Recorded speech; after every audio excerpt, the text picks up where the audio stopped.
Hello. Oh, the second time in a row I left that up. Hello, everybody. Hope you're doing good. Happy Wednesday. Hope y'all are doing good. Yes, brains. Today we are playing Plants vs. Zombies. I hope. I say I hope because I've been struggling to get the capture to work. But I mean, you guys are used to a little scuff at the start of the stream. It's nothing new. We'll figure it out.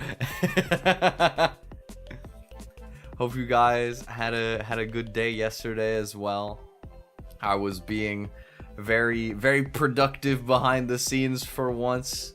I recorded an entire song cover and I finished comping the vocals this morning. So I still gotta mix everything, like it's still all raws, but I mean, you know, maybe at some point soon, another song cover coming up. Ooh. Yo, it's kind of funny though because this is one of the first times that I haven't like sorted the illustration like at all by the time that I've started the mixing process. Usually I do the mix kind of like after a little bit, but I just haven't like picked an artist yet. I gotta look around a little bit. I still need to figure out what I'm gonna do for the art too, because I posted some of it in the Discord, so some of you, or on Twitter as well, some of you guys might have seen already. But I recorded a cover for Never Fiction by Canaria and Suisse. But I just sang the whole thing myself. Like I didn't have a duet partner, so you know I just did it myself. So I gotta figure out if I want to like get the art in a way where it's like an alternate version of me as the second person, or like have a whole new like similar inspiration type of composition for it, where it's just like me in the middle instead of having like two. I don't know. I'll figure it out. I gotta think about it. I want to like visualize it a bit. Also, that one game, that is true actually. It's getting pretty close now, which is kind of crazy to think about. You know, I thought it would be a while. So thank you everybody for the support, you know. Thanks for everybody who's been supporting the new EP as well. I feel like I wasn't sure if people would really mess with Starfinder in a lot of ways, but you know, there was a lot of people that seemed to really like it, so it made me very happy. Also, wait, let me rant for a second, okay? So when I put out Starfinder, I was setting up my streaming platforms and whatnot for the first time, and it's not the easiest to find information about setting up different streaming platforms in terms of like music streaming sites, but YouTube is like, you know, pretty simple. You link your channel to make an official artist channel, and then you can have like music releases and like concerts and stuff set up on your YouTube, which is pretty cool. Not gonna lie, it's pretty cool. Except for the fact that what they don't tell you is during the entire time that they're processing the application, a bunch of your analytics just get like Thanos snapped out of existence. They're just gone. Like, bro, straight up, all of my analytics up until now are just completely no longer visible. All of the videos that like it would show me their watch time and their click-through rate and the impressions and like where the traffic's coming from and average watch time and things like that, all gone. I can't see any of it anymore. I don't lose any progress towards monetization. Like all the public watch hours still count, but for some reason, like for this period specifically, I can only see, for the most part, analytics related to Starfinder, like my music releases, right? And I was freaking out, so I messaged like the YouTube support, and after the first message I was like, oh my god, bro, this is gonna be some like chat GPT AI thing. It's not gonna help me at all. I was wrong. It was just a really formal person. They were very helpful. I was tripped out too because it was really fast. Like I literally clicked the thing and it took like 5 seconds for me to get in on the like live chat with an actual person. I was very surprised. But yeah, so you know, I was on the support, and they were like, "Oh, actually, as soon as it's done, like it'll just be completely normal." I'm like, "Okay, I'll wait, fine." They couldn't give me a time frame, but hopefully my analytics will come back at some point. But anyway, you guys, before we do a little Plants vs Zombies, I want to show you guys a little like sneak peek for the next cover that I'm recording. Because this was pretty cool, you know. I was pretty satisfied. Oh, that's the wrong button. That's Plants vs Zombies. Wait, okay, let me see. I don't want to reveal too much. I'm gonna show the part that I already put in the Discord. But how do I don't want to do this. I mean, I could just like play the video, right? I can just drag it into OBS. Dude, I don't know why File Explorer is like the laggiest thing on my computer sometimes, I swear. It makes no sense. There must be like something corrupted or something, because it just takes like forever randomly. Yeah. Okay. Guys, look at this. I don't know how I did this when I was recording yesterday. I swear like my high range was so on yesterday.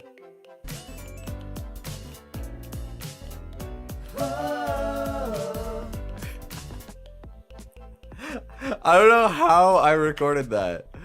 Like straight up, that note was like so high, and I was just like doing a bunch of takes over and over for it.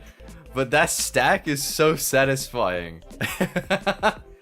Like I can't believe that that's like completely raws.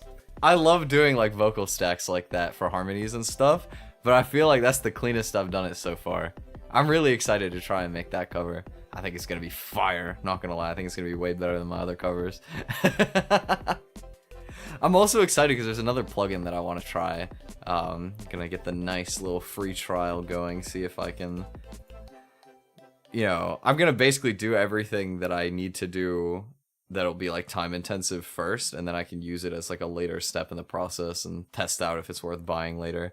Okay, so I have a problem, which is that Plants vs. Zombies is just like not showing up on my OBS, and I'm kind of tripping out over it. Like, I don't really know what's wrong with it.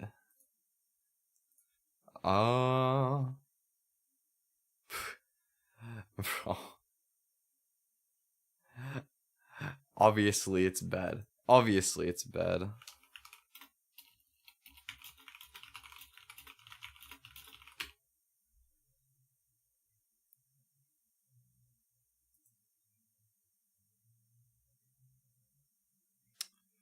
Okay.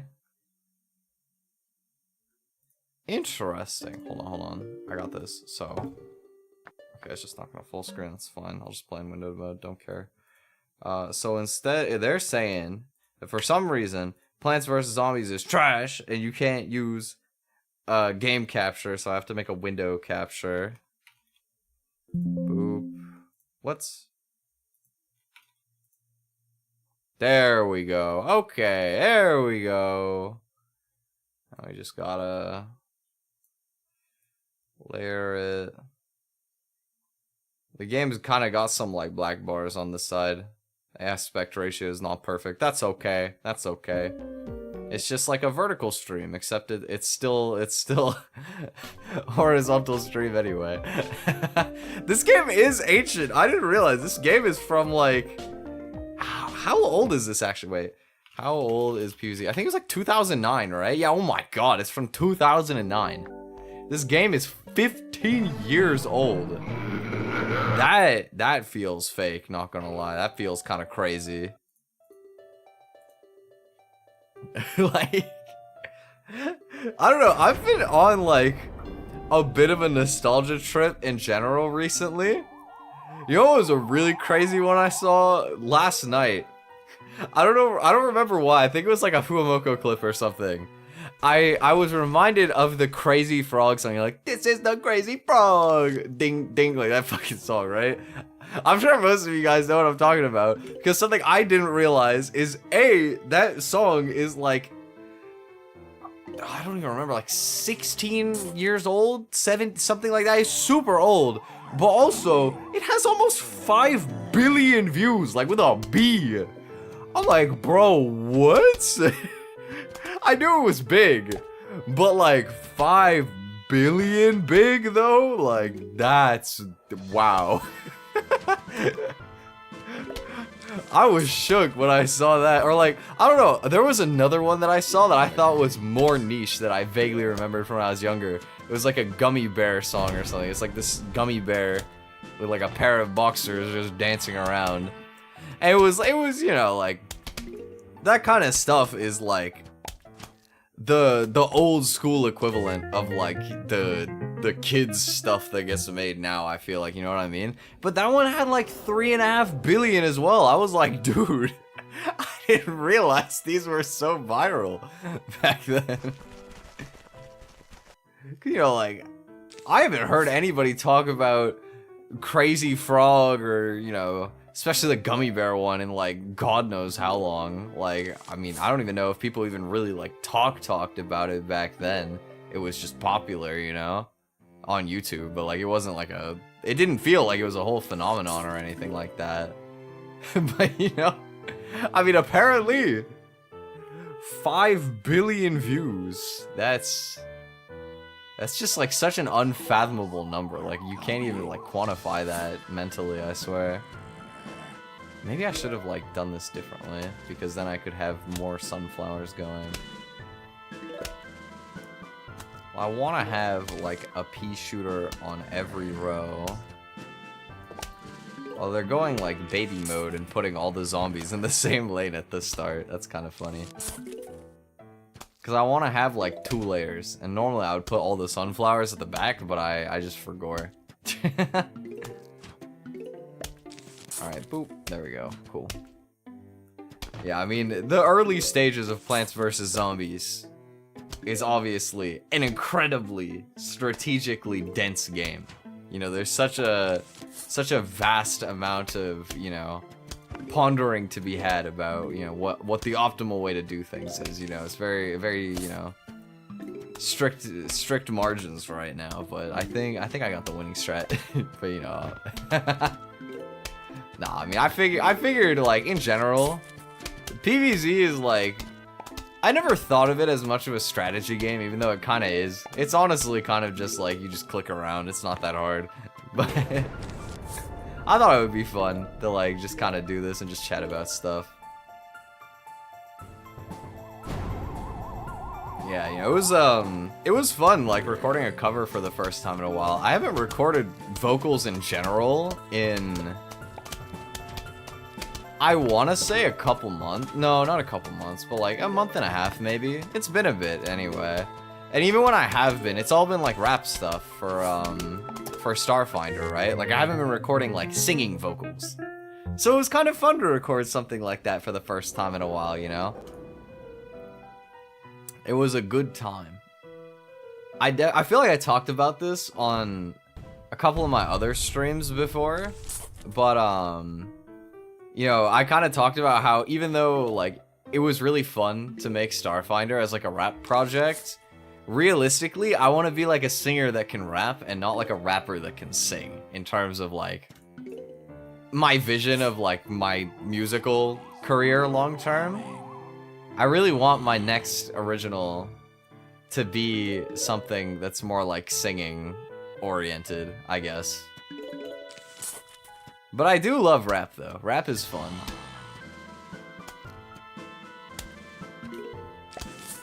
I feel like something that I kind of gave up on a while back, I say a while back, like probably a few months ago, was I had this idea for a while that I wanted to write my own like Japanese songs. Like I wanted to write J-pop myself one day. And I kind of wrote it off as like it would be too difficult for me after I tried and it wasn't really coming out like comprehensively. But with, you know, I've been studying a bit more again recently, and I feel like there could be a universe in the future where I can start to actually write stuff like that, which would be so sick. Can you imagine? It's just like a weird thought to me that I might even be able to do that in the future. But I've been enjoying watching like JP streams recently. It's like a fun way to practice stuff. 2 lines of sunflower is the GOAT. I mean, you gotta have the double sunflower line. It just gives you so much extra like resource to work with. Cause you still got like enough damage power anyway, you know? Although these traffic cone guys are kind of bulky actually, not gonna lie. They tank a little bit more than I remembered. Like, they can walk pretty far, but I'm pretty sure, you know, we get the triple peashooter lane. What are they gonna do? I think after this level, is this the one where you get the snow pea after, I think, as well? I want to get the snow pea. I like that. I like blue. I like ice type guys and like, you know, just ice related stuff in games as well. I don't know. I feel like it's always cool when you have like frost magic and stuff like that. I wonder like what's the tier list for me mentally when you think of like elemental magic? You know, you got like fire, water, air, ground. You got like, oh, the walnut, right? Like ice or like frost, cold type stuff. Lightning. I feel like fire and lightning are like too try hard. I mean, I don't like them as much. And then like earth is cool, but it's like a little too like low key still. I feel like my favorite is like water and like frost. That's my magical preference, but you know, at the end of the day, all magic is cool. All magic is cool. I love playing magic characters in games. You know what's something I've been really thinking about? I wanna do a Terraria hardcore mage playthrough, because back when I was a noob at Terraria and I hadn't even beaten the game yet solo. Oh, I misclicked. Oh my god, this zombie is gonna get so far. I don't like using the lawnmowers. I don't want him to get my lawnmower. It's such a waste if I place a walnut. Okay, I'm gonna place a walnut. Buy me time. Give me more sun, please. Hurry up. Okay. Ooh. All right, there. I mean, we still gotta deal with the one on top, but.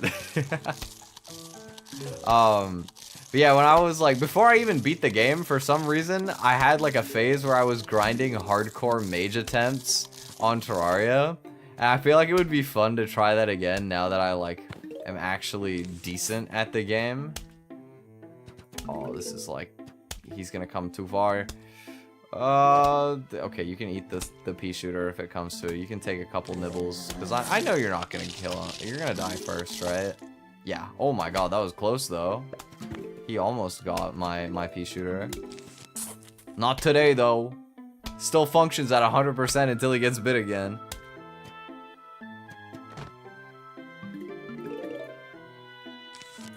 Like, cause you like Avatar? That's fair, that's fair.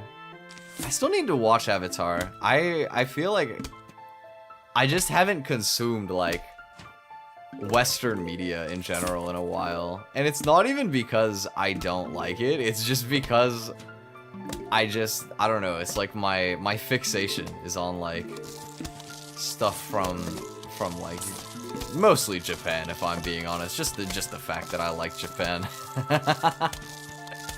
I haven't watched like Western movies in general in like a while. Magic system with drawbacks is cool, like ice magic, but if you overuse it, body heat starts to drop. That kind of stuff is kind of cool. Yeah, I think drawbacks in general make things interesting. At the same time, the idea of like mastering an element to the point where it wouldn't matter is also conceptually cool. I feel like magic is just like foolproof. Like, you can never make a magic class that's not kind of awesome in some way. Guaranteed awesome points. I interact with most often is D&D. Man, D&D is one I need to try too. I have a friend who likes to not only play D&D, but also like they've DM'd a bit. And we were supposed to do a campaign, but it kind of fell through. And so I still haven't tried D&D. But I do want to try it at some point. Just because I feel like D&D is the kind of thing that would be like up my alley, you know? I feel like role-playing game like that could be pretty fun, you know? I was gonna play as a rogue and just like be an absolute like chaotic little gremlin throughout the entire playthrough. Like, that was my plan. And then it fell through. I don't even remember what my character's name was. It was stupid as fuck, though. Okay, I got the cherry bomb ready to go. I'm thinking right here to hit both of the cone guys. Yeah, there we go. That'll speed this up. Then we triple peashoot, extra sunflower, just cause I can, honestly. We got the shovel. What's the shovel? Ooh. Lets you dig up a plant to make room for another plant. Oh, so you can like, it's the undo button. Okay, cool. We got Crazy Dave. Might post a teaser pic of our D&D setup. Oh yeah, do that. That sounds sick. I want to see that. Greetings, neighbor. The name's Crazy Dave. Hello, Crazy Dave. I kind of forgot about you. I like his pot hat. I feel like I never thought about that when I was younger. This dude is just wearing a frying pan. Honestly, that's drip. I respect it. You can just call me Crazy Dave. Okay, that's the exact same, but okay. I've got a surprise for you. First, I'll need you to clear your lawn. Use your shovel and dig up the plants. Okay. I got you, dog. Boop. Okay, goody. Now for the surprise. We're going bowling. Oh my god, I remember the bowling levels. Take this walnut. Why'd I put a walnut in your hand? I'm crazy. Don't go. Bowl me a winner. Okay. Let's go. Wait, I love bowling. bowling is so epic. Oh yeah, they ricochet. I forgot about that. We can go for trick shots. Maybe. Dude, I don't know if I've ever talked about this story on stream, but I remember there was one time I had a friend from my old job, and I wanted to like hang out with them in some capacity. So we decided to go bowling. And what I didn't know is that she used to play on a bowling team as a hobby. So I got beaten the worst I've ever gotten beaten in bowling. Like, it was embarrassingly bad. It was really funny. Like I wasn't bothered about it, you know. If anything, it was fun to lose like that bad, just 'cause I've never lost that bad. I'm not good at bowling, by the way. I'm not like terrible, but I mean, I kind of am terrible. I think there's a picture on my phone of a game we had while we were bowling there, where it was like, oh, what was it? I had a terrible score, like 28 or something. I'm pretty sure it was under 30. It was really low. And she scored like almost 200. I got so clapped. Or was it... What is the max score in bowling again? I kind of forgot. Maybe it was closer to 150. She scored a lot of points anyway. I got absolutely destroyed. But you know what? It was fun though. Bowling is pretty fun. Okay, we'll go with the Explodo Nut over there. Boom. Boom. Boop. One more. Boop, boop. We got the Potato Mine. Hey, I remember this guy. This guy's pretty good. He's only 25. Okay.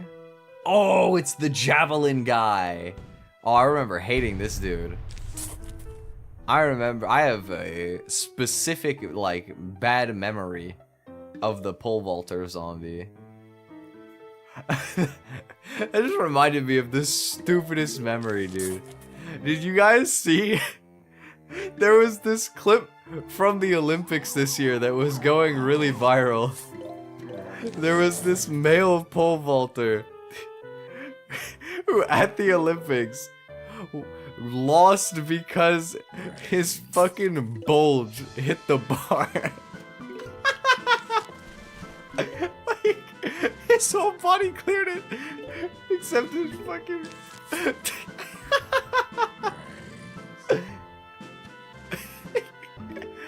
Bro is suffering from success. That video is so funny. If you haven't seen it, you have to look it up. It's the most, like, unbelievable thing I've ever seen. Somewhere like the fucking Olympics. I can't believe that. That clip was so stupid. I just remember, like, seeing a clip of it on Twitter and being like, dude, there's no way. And then just going and looking, and it was completely true. He was just packing too much, bro. Couldn't make it over the fall. It's so stupid. The Mudthorn? I don't even know what the Mudthorn is. Is that even in the original Plants vs. Zombies? Maybe it is. Maybe it's just that useless. I don't even know what plant it is anymore. So I don't remember it. Hurry up. Boom. There we go. Spit down. Alright. Ooh, Javelin guy. Okay, so let me see. How fast does the Javelin guy actually die? I'll put this here. Okay, so 2 peashooters doesn't even beat him? Yo. Bro, okay. Well, I mean, I've got the solution. But why? Why though? Okay, I'll make him vault. Damn. Those guys are actually, like, mad annoying. Oh, I shouldn't have placed the second one. He's gonna eat it. Come on, kill it. Okay, we're good. I'm surprised, like, the pole vaulter dude got a lot more distance in him than I would have expected. Oh, he's gonna get hit by the mine this time, though. That's gonna be pretty epic. Psych! I forgot he would jump over the mine. Man. Okay, well, I'll keep putting them so that at least the javelin guys, like, get tripped. Or I could have... You know what would have been devious? I could have put a sunflower and then the mine so that they would vault over the sunflower and then die to the mine. Oh, that would have been evil. Okay. Boom. No boyoing. Get out. Is he gonna make it to the mine? I think he will. Ooh. There's my snow pea. Finally. It's 175 though, it's kind of expensive. But I do like the slowing effect. It would be really useful against the javelin guy. Okay, we can try it out. I mean, you might as well, you know. I'm pretty sure there's about 10 billion viable strats in Plants vs. Zombies. It's not exactly the most difficult game. May as well have a little fun with it.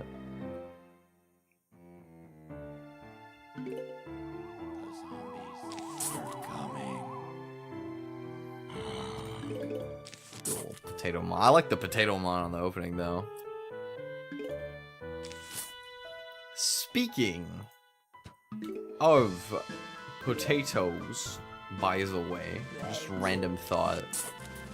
Kind of want to get poutine, man. I haven't had a good poutine in a little bit.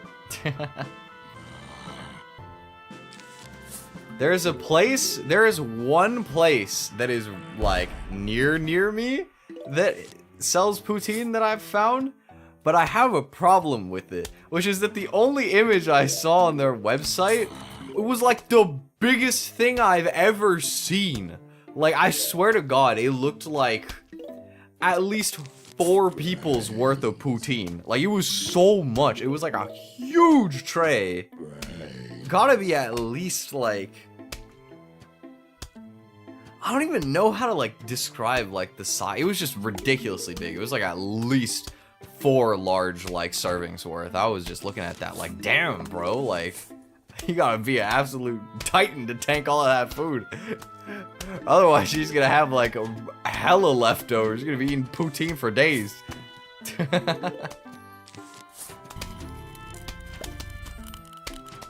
But I might see if they have anything smaller, you know. Surely that they don't only sell it in like mukbang food video size. I'm sure they got like a regular person size. Love your model, thank you. I'm glad. It was my the artist I worked with, Tomoko Mama. She never did a VTuber model before this. I was really surprised because you know it's so nice. It looks, you know, you would think, but. So weird to me that poutine is a named dish. Like, usually things are just named by its component. Curry fries, taco fries, garlic and cheese fries.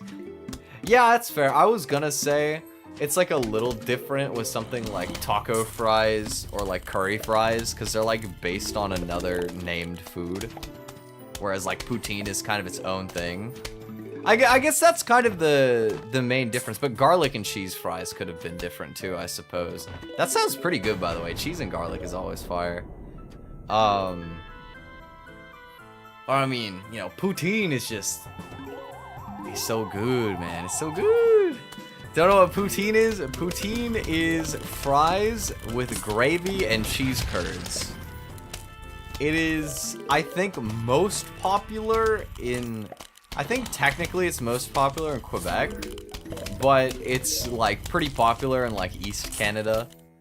I think it's mostly a Canadian thing, right? I don't think poutine is that big outside of Canada, but it is very, very good. I feel like if there's like one like food you gotta try when you're in Canada, poutine is probably it.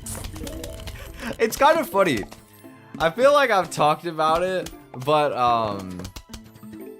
I feel like most Canadian food is junk food. Like, Canadian people do eat healthy food, but none of it is like a really Canadian food. Like the stuff that's actually like culturally significant, I feel like is basically always just junk food.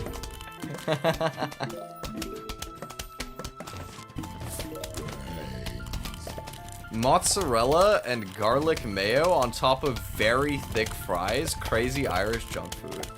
That sounds pretty good. Yeah, I could see that. You get the, like, garlic mayo is obviously nice. And I think cheese curds are usually like, well, like the curd is like what you get before you make mozzarella usually, right? I could be mistaken about that. But I'm pretty sure cheese curds are like kind of like the preliminary step to making mozzarella. I mean, either way, they taste like mozzarella. I don't know. And it tastes hella good. That's the part that actually matters. Not that popular here. Interesting. Okay. Cheese with garlic, make your breath stink. Okay, yeah, but who cares? Who cares? Who are you trying to smell good for? I'm trying to enjoy good food? That's the part that matters. Besides, you know, like, if you want to go on a date with somebody and they don't want to eat cheese and garlic, they're just not based enough. They don't deserve you. You gotta up your standards. Or you could just, but come on, like, you know, maybe not on a first date, but if you're on the third date and you can't eat like food that's gonna make your breath stink just because it tastes good, like it should be the opposite. You should just be enjoying it together, you know what I'm saying? You just both have stank breath, but it doesn't matter. Or bring gum. True. That's a pretty smart solution. Devours a zombie whole, but is vulnerable while chewing. Okay, if I bring that, what am I replacing?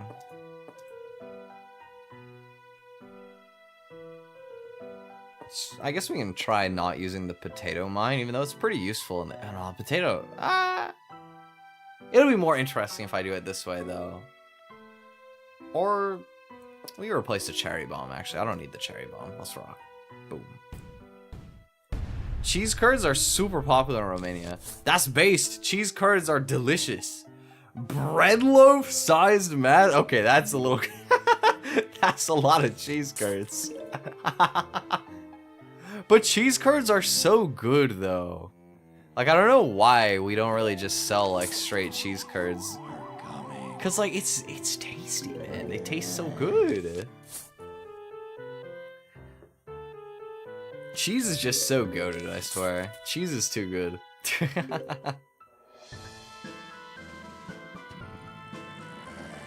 You choose weights. Oh, the chomper guy? Oh, I mean, yeah, we'll figure it out. I just kind of wanted to try it. You know, it's a new thing, new toy. Test it out.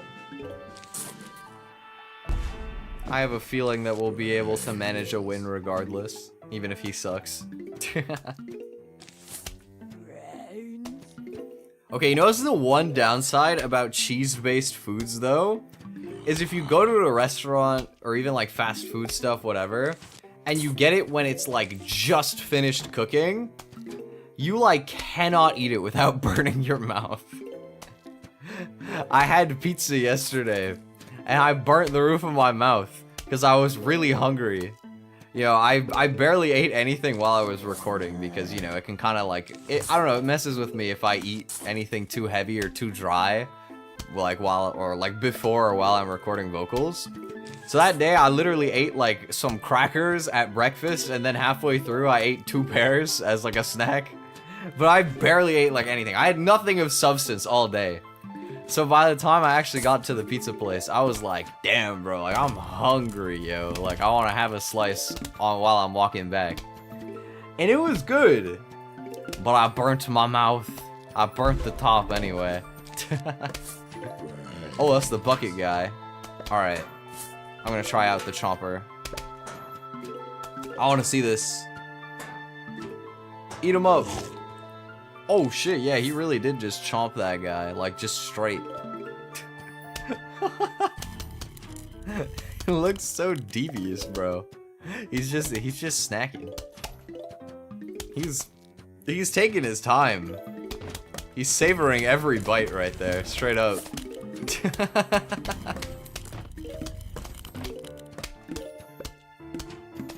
Oh man.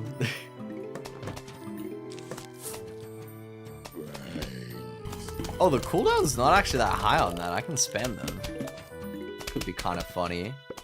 I feel like you just wait until like the bucket head guy pops out, and then that's a good time. Good way to like keep them in check. Oh, the level's already gonna end? Really? Already? Put one of these, and then we can get a second peashooter. Where bucket head? Where bucket head?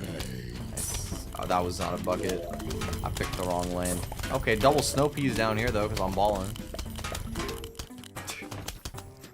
We're chilling. Walnut just because I can. Sunflower. Potato mine.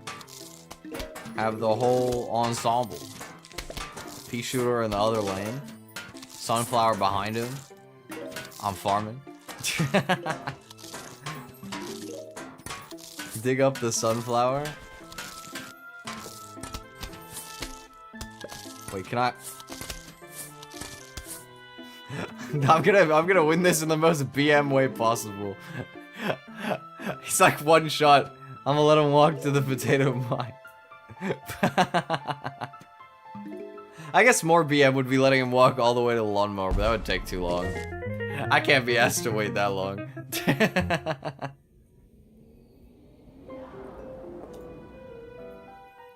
You know what? Normally I don't really BM in games anymore. I used to like a little bit, but I haven't really done that in quite some time. But I had a day like last week where I was hanging out with one of my friends and we were playing some competitive Pokemon. And for some reason, we just kept like BMing people, not actually like saying anything BM, but just like if we were absolutely destroying somebody and they wouldn't forfeit, we would just start like trying to win in the stupidest way possible. So like I had one end game where I had a Pokemon that I just straight up didn't need. It was like a 2v1 where like one of them was completely extra. I was already gonna win the 1v1. And I had the move High Jump Kick. And High Jump Kick is a move that does half of your HP if you miss, or like as long as you don't hit a target. You just lose half your health. And so I clicked it into my partner because it was a ghost type, so it would do no damage to me anyway. And then I protected so that I could do it again and go from full HP to dead on the one that I didn't need. Which was so unnecessary and low-key hella rude. But it was really funny when we were in the call. Like, we just kept laughing. I don't know, it was funny to me anyway. I like just doing stupid shit like that with my friends. Cause it's funny. You gotta, you know, mess around a little bit if you can. Okay, so my plan for this game is I'm gonna see if I can do this without buying any regular peashooters. I'm gonna get Snow Pea and then Repeater, and I'm gonna just have like the buffest like 2x2 of all time. It would be easier to do this where I just would buy peashooter at the start probably, but then I wouldn't get the cool setup in time by the end. And the potato mine's actually like really insane. This thing is so broken. You can just one-shot any zombie for 25 sun. Like, that's so OP. I think I'll have enough for a repeater in time. Wonder if it'd be funny to try getting 3 lanes of sunflower in one of these. Like, it would be completely unnecessary and useless. But it would be really funny though. Like, just imagine, you think we can get to like over 1,000 sun at the end of the level? Like, just for science, I feel like it would be cool. Oh, but this is 1-9, and then there's probably gonna be a special level for 110, right? And then it'll be the night levels? Okay, I probably can't do that then. Oh man! No triple sunflower, I guess. Maybe on this, I mean, it's not too late. Maybe on this run, this level, we can pull it off, actually. It's kind of long. Let me finish my regular reinforcements first, though. Extremely important question. Do you say half full or half empty?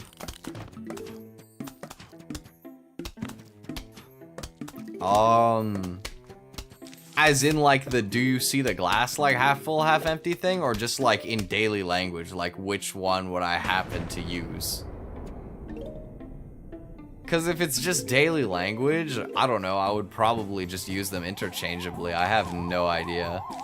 But if it was like, if we were trying to make the philosophical question, I feel like I'm probably more of a half full type person. The Minecraft trailer. I did see the Minecraft movie trailer, and I'm not gonna lie, it looked ass, but I did like the part where Jack Black was like, I am Steve. That was kind of funny. Not because it was good, just because it was Jack Black.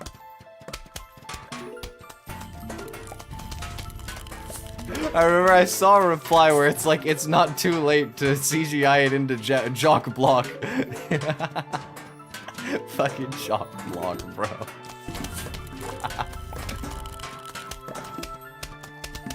Yeah, the animals looked really, like, scuffed, not gonna lie. I don't know, I mean, I'm sure it'll do well anyway. It's a fucking Minecraft movie, but... Butcher the pink sheep, yeah. The pink sheep... I think what makes it the most uncanny is that they gave the animals human teeth. Like, why'd they have to do that, man? Like, where was the necessity in sticking human teeth on the animals? That's the part that makes it look really cursed. Okay, we are going for some insane economy right now. I'm going for my 4th row of sunflowers, just cause I can.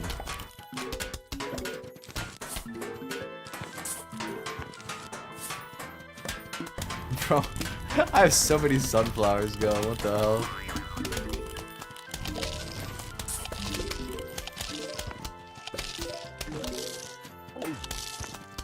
Yo, he ate my potato mine, rude. Okay, I'm not gonna spend any more sun for the rest of this. I'm just gonna try and collect everything. Come on, surely I could get over 1,000, right? Look at all of these sunflowers. Gotta give me, right? Gotta give me enough. Yeah, look at the 4 digits. I wonder if it's possible to make it go into 5 digits, do you think? I mean, obviously, I don't think that I would have an idea of how you would even, like, muster that, but it would be crazy. Made it to 1425. That's so... We're balling, bro. We got sun for days. Zoomed out shot, it looked quite... Yeah, it wasn't, like, terrible. There was just some, like, cursed aspects of it, I guess, yeah. Just thought, yeah, exactly. See, I feel like the Minecraft movie should be CGI, right? Like, we're just being honest. It should be a CGI movie. I don't know why they went live action. Kind of weird choice. Especially, like, considering, like, the target audience you're going after. I don't know.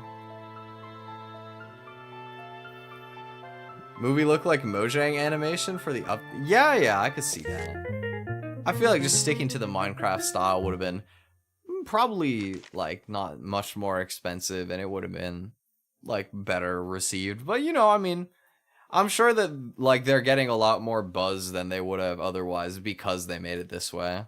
Also, note. Hello, we are about to launch an all-out attack on your house. Sincerely, the zombies. Low-key, why my handwriting actually look like this? Okay, my handwriting isn't like this, you know, like this, you know, like that, but like I do legit have handwriting like this.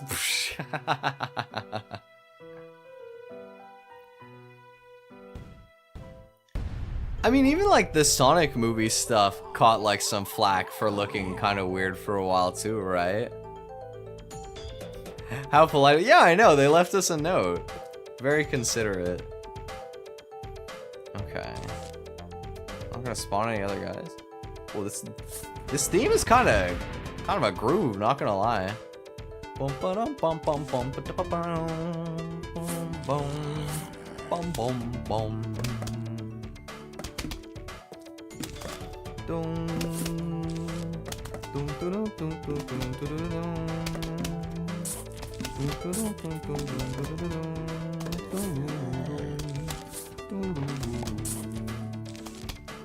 Why the Plants vs. Zombies soundtrack kind of go like crazy? Is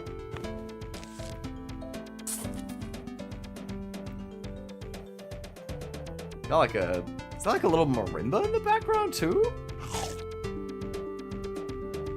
I feel like there was. I love marimba. Marimba is such a cool instrument. Yo, I got hella cherry bombs. Let me just boom some guys real quick. Boom!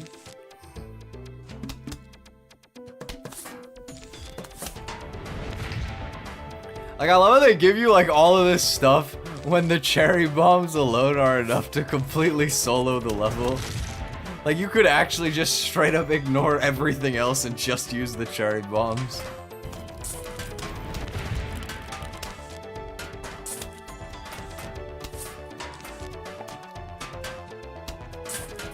I'm gonna eat you. How does it feel? Get absolutely consumed, buckethead zombie.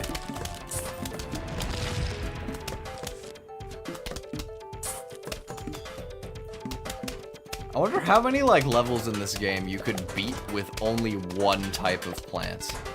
What would even be the optimal choice for that? Nah, that's gotta be like so impossible though, because like you need sun. There's just not enough sun, you know? Or I would think anyway. I would find it hard to imagine that there would be hardly any levels you could do like that. But perhaps I could be mistaken. Obviously, some of the early ones I'm sure you could do, but deeper in the game, I doubt it.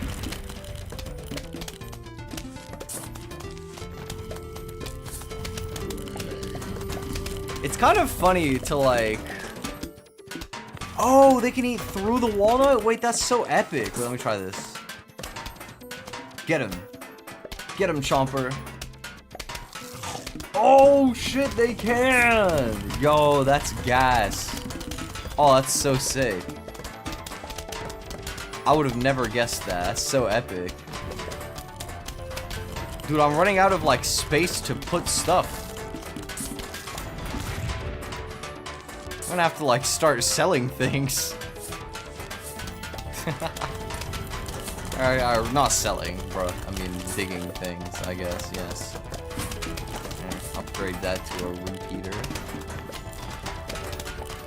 Yeah. Extra chompy dudes. There's like so many things, bro. I feel like I'm gonna get like overstimulated looking at this screen.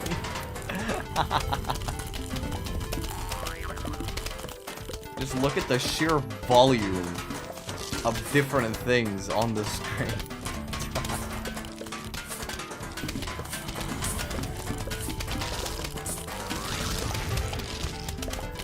There's so much stuff. Isn't there a chill plant that burns the whole line in one shot? Oh, the chili plant! Yeah, but surely the cooldown would be too high that you could solo it. If there was no cooldown, I think you probably could. It's kind of expensive too. You know what was like one of the reasons I kind of thought about this like very random question? Is recently, I watched a video. I watched a video of a guy who was playing Terraria with a lawnmower, and I didn't even know what the lawnmower was, but it's like legit worse than the like beginner like copper short sword that you get at the start of the game. It's like that, but with like negative range. You gotta literally be like standing inside of whatever you're attacking to damage it, and it does 1 damage. And I swear to God, some people are just not real, because like, that guy literally spent 90 hours, 90 hours on the final boss fight with a lawnmower. Like he would, I guess he had a way to pause mid-fight, and he just spent 3 weeks. What even is the average on that? That's 90 hours across 21 days. That's like over 4 hours a day on average. What? Nah, that's so fake. There's no way that a real human actually spent over 4 hours a day for 3 weeks hitting the Moon Lord with a lawnmower. That's so fake, bro. The things people do for content nowadays, bro. That is actually infinitely worse than just watching paint dry for like 24 hours or something. Anyway, evening Twi. Hello, Crazy Dave. Those zombies just won't let up, will they? You'll notice that fighting zombies at night is different than in the day. For one, you won't get any sun falling from the sky. You can still get sun from sunflowers, though. And lucky for you, you got yourself some puff shrooms. Plant as many of those as you can and you'll be A-O good. Okay, bro. I will try to be A-O good. Okay, so we need sunflower, we need puff shroom. Potato mine will be really useful because we're going to be broke. Maybe this 3 is probably a good way to round it out. Repeater is nice to have too, but I think this will be fine. You watched a video of a dude that built mechanic stuff to match the game he's playing? I haven't seen that, actually. What, you mean like anytime there was like a machine in the game, he would like build the same machine in real life or something? Because if so, that's kind of crazy, not gonna lie. Are coming. Brains. Okay, I'm gonna assume that this guy can 1v1 a regular zombie. I mean, I might as well put 2 though, right? Here, get him. Get him! Mess him up, Puff Shroom. Don't die! Don't die! Okay, oh my god. That's bad though. Like, he did a lot of damage right there. This guy is a bit of a goner. Man, depending on what game you're playing, that would... I mean, could literally be impossible depending on what game you're playing, but that just sounds like such a crazy video idea to have. It would probably be a cool video, though. Not gonna lie. Oh, I clicked off. Oops. Sounds like an interesting video. Who did that? I'm curious. Do you know, like, the channel name?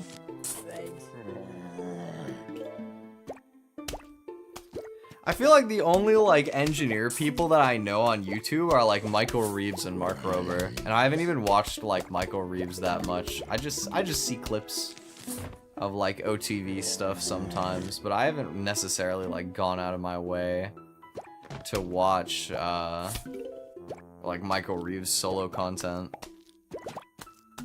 Mark Rober is cool. I haven't watched Mark Rober in a while either, but I used to really like Mark Rober's videos. Oh, money! Money! I love money. Okay. Got myself 10. Playing World of Tanks and building an entire machine thing that shot bottles as a bullet for more real experience. Oh. I'm kind of not sure I follow. Wait.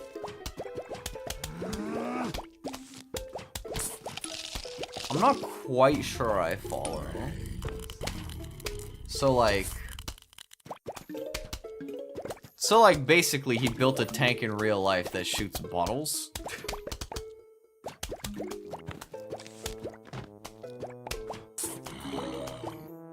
Is that the implication?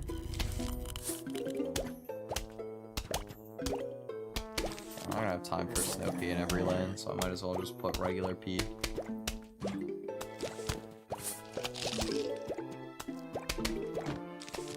Go, my little puff shrooms.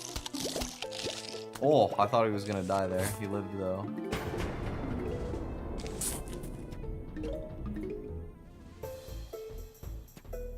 Operating a tank while playing. Okay. I guess I'm just not really... I've never been as crazy about like super like realistic style games like something like World of Tanks or like Civilization or like Flight Simulator, stuff like that, right? I don't know. I tend to gravitate towards like gamier games in a way, I suppose. I need my escapism. My escapism. Sunshroom gives small sun at first and normal sun later. Okay, so it's a grower, not a shower. Alright, I see you, Sunshroom. 330 in coins so far. I have. When you collect 750, I'll sell you something really neato. Okay. Okay, Crazy Dave. We got a little deal then. So I guess I don't need sunflower anymore then, right? This... I mean, I assume we can kind of just rock with the exact same setup, except we replace sunflower with sunshroom. So we're gonna get 2 of these guys. And then we have Le Puff Shrooms as well. Oh, they only give you 15? I thought they would have given you... I mean, I guess that's like... Yeah, because normally you get 25. That's actually not bad. Oh, that's gonna give some weird numbers though, not gonna lie. Like, yeah, having 5 looks like really funny. Having 5 sun is like such a weird number.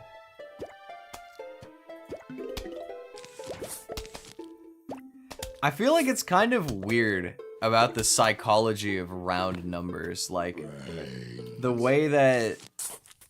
Like, it makes sense that businesses will, like, make something end in 99 cents so that it feels like more of a deal or whatever subconsciously than if it ended in, like, a 0. Even though it's not. Like, especially if you live, like, where I live, like in Canada, for example, we don't even use pennies anymore, so it would just round to be the exact same price.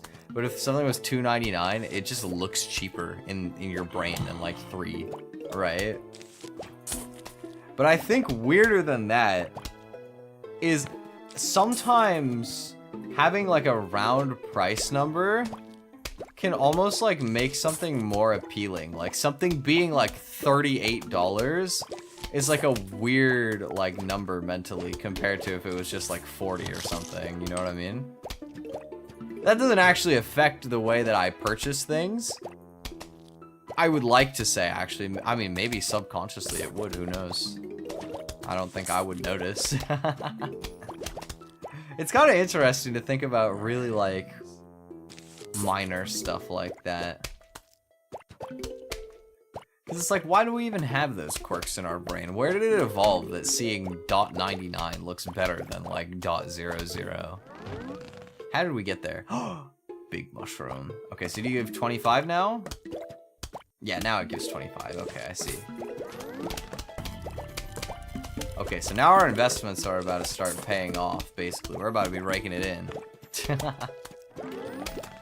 I feel like these guys generate sun a lot faster than sunflowers as well. PVZ, yeah, hello name. How you doing? I haven't played this game in like, I don't know, a lot of years. Genuinely might be almost 10 years now. Because the game's been out for like 15 years. So it could be over 10 years now that I think about it. I don't even know when the last time I played this game was. It feels trippy that this game is like 15 years old. It still holds up pretty good, honestly. I feel like the graphics are like not bad. Sometimes it's interesting, like, I don't know, I feel like there's been this precedent set in like recent years of like hyper realistic graphics being like the style or whatever. But I like gamey aesthetic stuff, you know what I mean? I like stuff that looks like it has like a video game aesthetic to it. And I feel like games like this have that like kind of charm point to them that makes them hold up like a bunch of years later. Or like I still like a bunch of games that were on the Wii, even though the Wii is like ancient in some ways nowadays. Came out like super long ago. I feel like the Wii still holds up really well despite having terrible motion controls. Even though the whole thing about the Wii was that it was like the motion control console or whatever. Like there's just a charm to those kind of games, I don't know. Also, I love them. I actually somehow managed to like have it perfectly work out to where I'm back onto like even 25 divisible numbers of sun. I didn't think that would happen, but I'm not complaining. It looks satisfying to have it back that way. I could have honestly gone for repeaters, I think, instead of regular peashooters, because you make sun so much faster with these sunstorms, dude. They just spawn so much. You can get so many, like, sun. Even though it's nighttime, it's kind of funny. You can earn more sun at night. Or at least it feels that way, anyway. Plants vs. Zombie level you dislike the most? I don't remember the later ones that well, but I would guess maybe the fog levels? That seems like it would probably be one of the ones that was more annoying back then. I mean, just the later levels in general require you to, like, think a little more, you know? Not much, like, really, you just kind of get different tools to use, I feel like, but it's a little bit of a change up. The first, you know, like, two worlds. Honestly, actually, Plants vs. Zombies does a good job of, like, continuing to give you, like, new mechanics for, like, every kind of, like, world. It's kind of cool.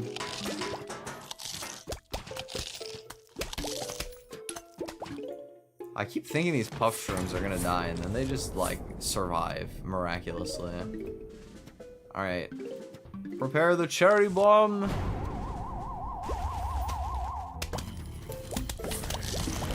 Boom! No! Puff shroom! It's okay, I can just put another one for free. Alright, I think we've got this one in the bag. Ooh, big money. Yoink.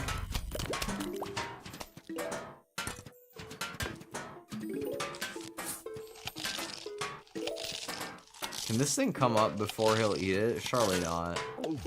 Yeah, no. Mushroom!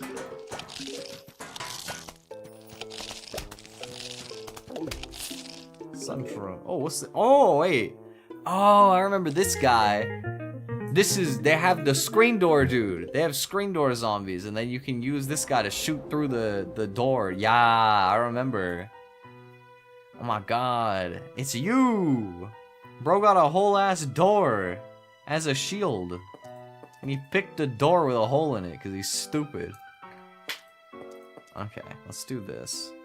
To be fair, the potato mines aren't as important when you just have, like, puff shrooms that exist for free. But I still like to have it, you know? It's just a comfort pick for me. Sometimes in a game, I feel like just playing whatever mechanics you're, like, more comfortable with is kind of, like, more fun than, like, forcing yourself to use something that's, like, technically more optimal or whatever. You run into that in a lot of games, I feel like. As long as game balance is good, it's not necessarily always about what's the best. It's, you know, as long as it's viable, it's just whatever you like having. Aaron, hello. Yeah, dude, I was like, I want to play PvZ as a throwback. You know, this game is like 15 years old now? I can't believe that. Like, I knew it was old. I knew it was from a long time ago. But it feels weird that it's from 15 years ago. Like, that's so many years, man.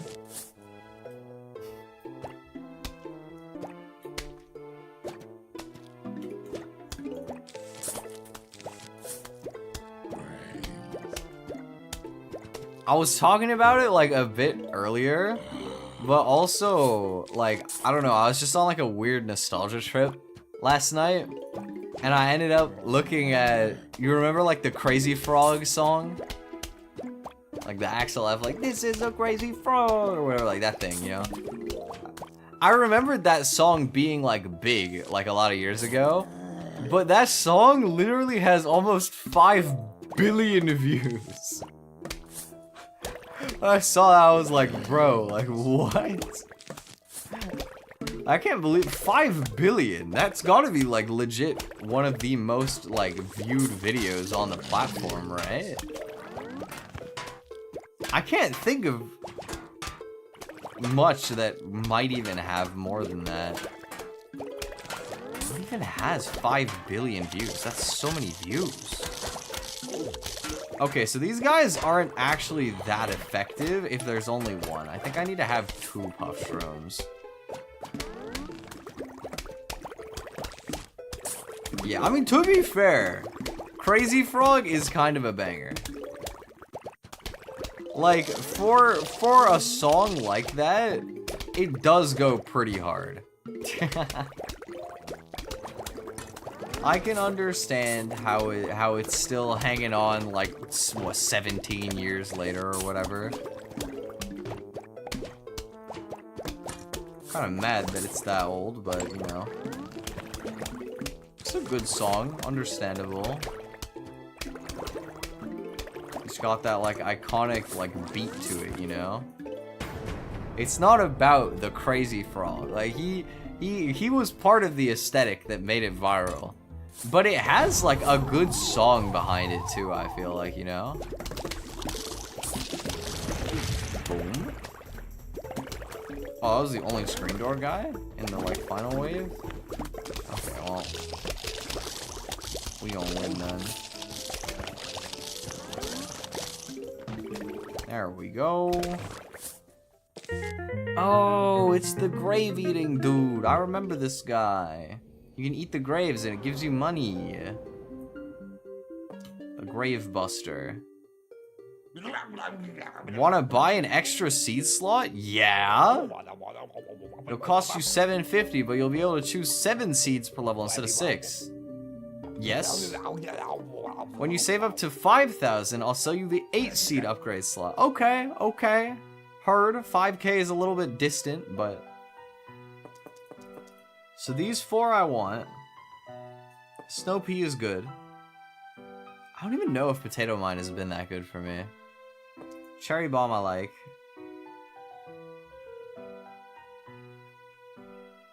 Maybe walnut?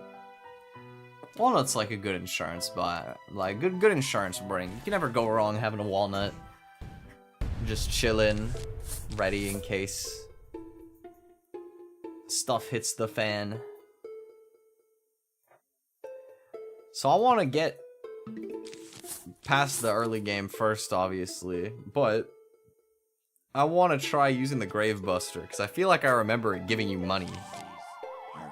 And you know me, I like money. I like free money. Well, yeah, I mean, Sun doesn't have any, like, value as a currency after the level ends, but money does, and therefore exchanging my Sun for money is a good financial decision.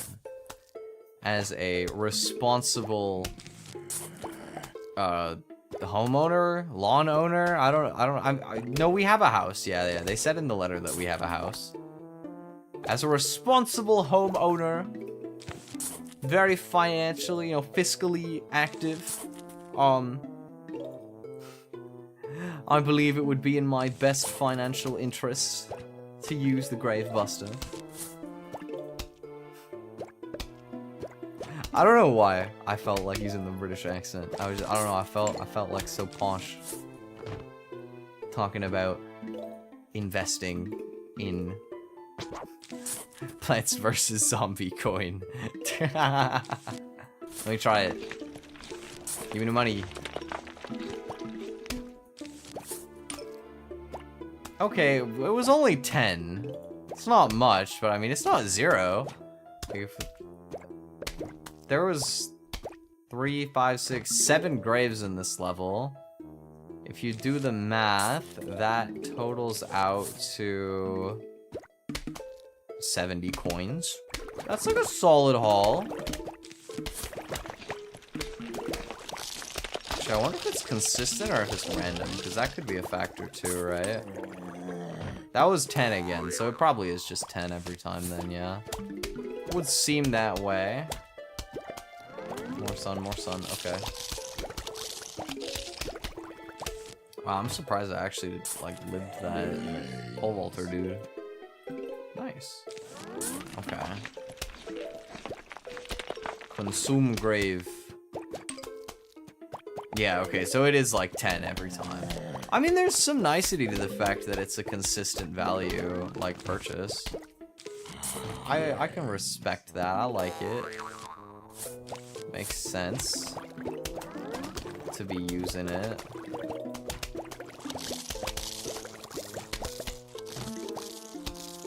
Okay, having the walnut this far up is a little bit of a waste because there's like almost nothing that can shoot them.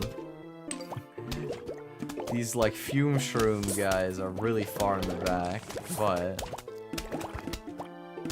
I also want to like make the pole vault guys like vault really early though, you know, I don't want to like give them space.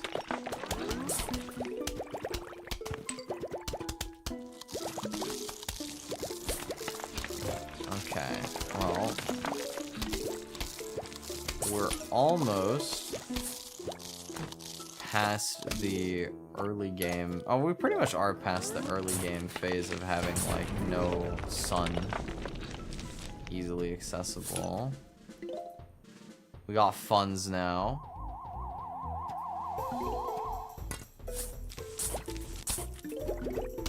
Okay. We've gotten all the graves cleared, so I've financially optimized on that front here.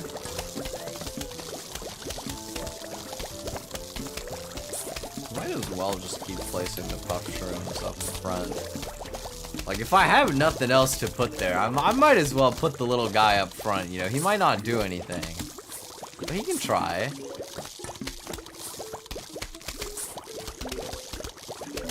Oh, he's gonna prompt the pole vault. That's something. Got a little value out of him.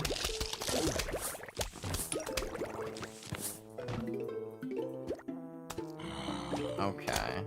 What can I add? I can start doing snow peas. Oh, some of these walnuts, they're sad. No, look at his face. Aw. Wait, no. Look at his face. He looks like so sad because he's gonna get eaten. I mean, understandable. No, my walnut. I can't believe this. I feel so betrayed. You fought the good fight, Walnut. No, my other Walnut. They lived so long. Came so far. But they didn't make it in the end. This is so tragic. 07 for my walnuts. Your service won't be forgotten.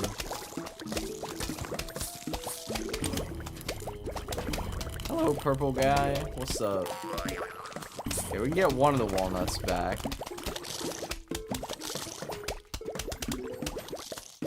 And over here, it's not gonna come back up on the cooldown. You know what though? I can cherry bomb on the final wave that's gonna come up in a sec, and that's pretty nice. Okay, we can get extra puff shroomage up front. Deal with the screen door guys.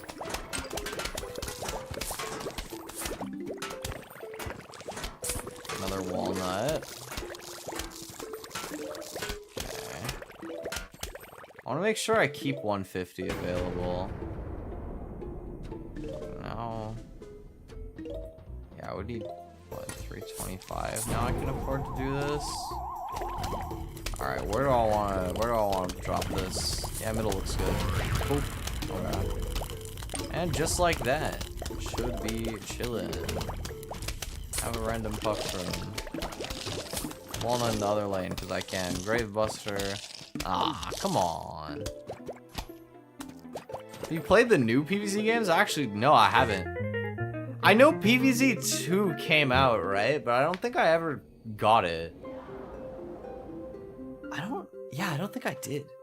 There was like another weird one too. There was like a Garden Warfare or something, I feel like I remember existing, but I don't think I ever played that one either. Ever played a game called Whack-A-Zombie? Nope. Just like hunting squirbows. I don't know what the hell a squirbo is, but okay. Furry little rodents that dig holes in your lawn. Okay, yeah. Just like that, but instead of squirbows, it's zombies, and instead of shovel, it's a mallet. And instead of me, it's you? Okay. Sure. Bonk. Oh. So I can bust the graves. Sometimes they'll give me sun. Well, I want to make sure that I use that on grave busters so that I get money. We gotta be smart about how we do this here. All sun should go to the purpose of grave bustage. Yeah, one just spawned from here. I'm gonna put another one. That'd be messed up. Yeah, unfortunately for you, Plants vs. Zombies, I'm an Osu player. I got aim for days. You can't stop me with a game like this. You're not even getting a single lawnmower.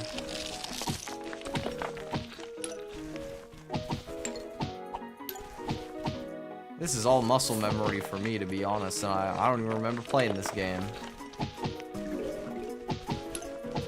This is a free money farm for me.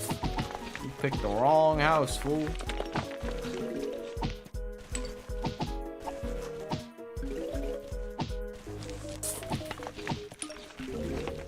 I'm just farming at this point. Oh, that one took 2 clicks. Keeping it interesting. The conehead got extra armor. Maybe if you like spawn one on the final row, like right here, and then you give it a bucket head, that could be kind of like a little close, a little spicy.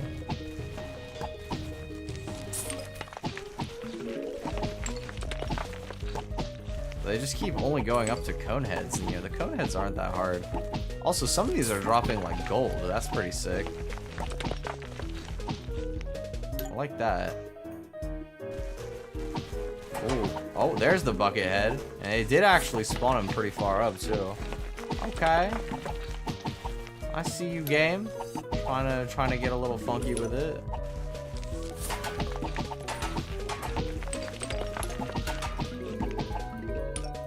Oh, some of the zombies are dropping gold. That's what it is.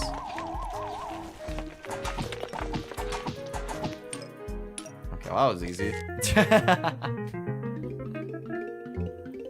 Nice. Got a bunch of free money for that. I like that. Hypno Shroom makes a zombie fight for you. Ooh. Oh, this is where the football guys are, isn't it? Oh, yeah, I remember. These are useful because this guy is a bit of a menace, not gonna lie. Pretty strong fellow. Indeed. I haven't needed potato mine. I can do it like this. Yeah, okay, let's roll with this loadout. What's your favorite drink? My favorite drink, eh? If we're being realistic, probably water. Super boring answer. But if we want to be a little fun with it, you know, like let's say like an actual like drink other than water that I'm drinking for like flavor. I don't know. I don't drink soda that often anymore. Could you count a float as a drink? Because floats are pretty damn nice. That's kind of more of a dessert at that point, I feel like. Okay, well, on the topic of soda, I actually do have one that I feel like I can mention.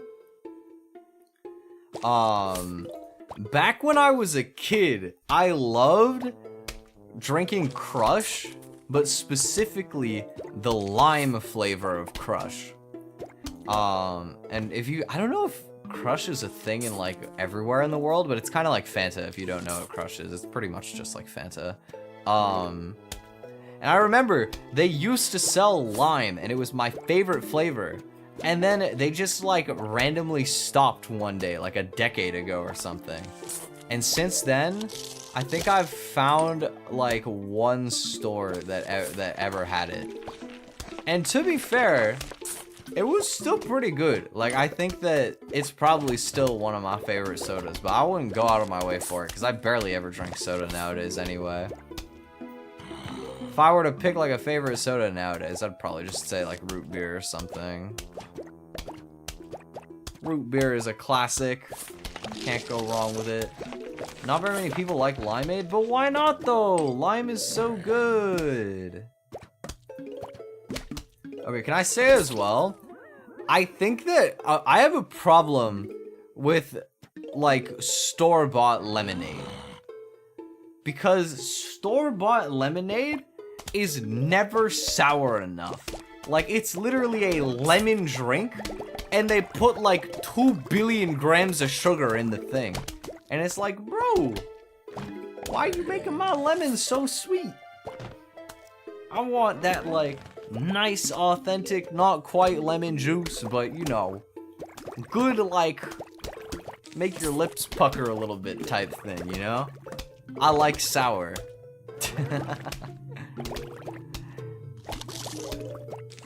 Nowadays, people too soft with their lemonade. Back in my day, I drank the sugary stuff too. But do you drink tea? Not much. I should drink tea. But I don't like the taste, man. It's so bitter. I can tolerate some tea to a degree, but it is not typically my preference. Okay, good. I got the OP guy over here.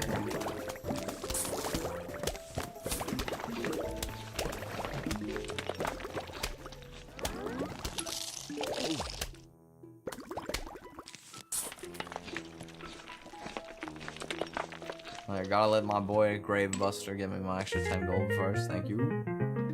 You failed the British. I know. Look, tea. See, like, tea is good, but I'm just a water spammer. Like, why would I go through the extra effort of making tea and having to compensate by making myself put a bunch of sugar in it? Or like just sit there and like tank the really bitter taste for ages. Why would I do that when I could just get water in like 2 seconds and be immediately super hydrated and just be chilling? You know what I mean? Like, I feel like tea is usually, I think, somewhat of an acquired taste. And if you're not like brought up drinking tea, it's like just such a skippable drink, you know what I mean? Green tea is like, I like the taste of green tea. It's still kind of bitter for me, but it's not as bad. I think the other aspect of it for me is I don't like hot drinks very much. Like, in general, my preference is to have like cold water, or as of late, if I'm doing singing, I don't mind having room temperature water, because it's having like cold stuff right before you're doing a lot of like intense vocal activity can like strain your vocal cords a little bit extra. But as long as it's like room temp, it's fine.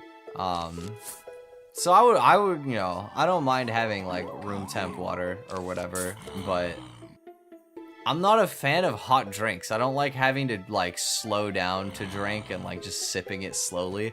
I want to like be thirsty and then just slam that shit, you know what I'm saying? Just have a huge gulp. That's just how I be moving, you know what I'm saying? Like, I can't help it. Hot drinks just don't do it for me the same way. And I know it's an unpopular opinion. I know that is an unpopular opinion with most people. but it is still my opinion. I kind of wish that I liked hot drinks more, but I also can't really be asked to like try and acclimate myself. Like I don't care that much.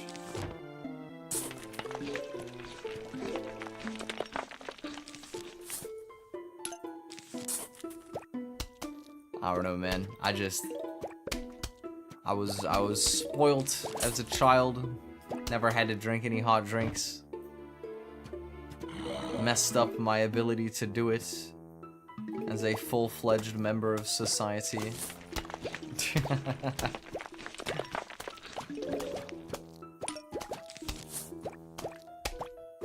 Lassie? I don't know what Lassie is, no. What is Lassie? Punjabi yogurt-based beverage, smoothie-like consistency. Have I tried this? I don't think so, but I would probably not mind it. Yogurt, milk, ice, touch of cream. Yeah, okay. So it's like a yogurt-based like drink with spices. I'm sure it would be good.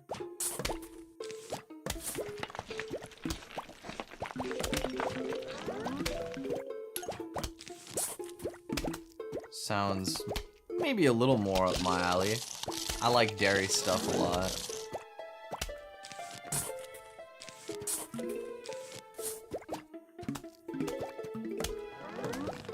I will say though, like, having spices in like a drink does feel like usually a little weird to me. Like, it can be good, don't get me wrong. It can definitely still be good. But it almost feels like counterintuitive. Like, it kind of goes against the point of drinking something in some ways to me. You know, usually if I'm gonna like drink something, it's because like my throat is dry or I'm dehydrated or whatever. I feel like spices have like the opposite effect on that. I mean, it's not even just like an I feel like just straight up spices do that to your throat. But it's not like necessarily most people use their voice as much as I do, so not as much of a factor.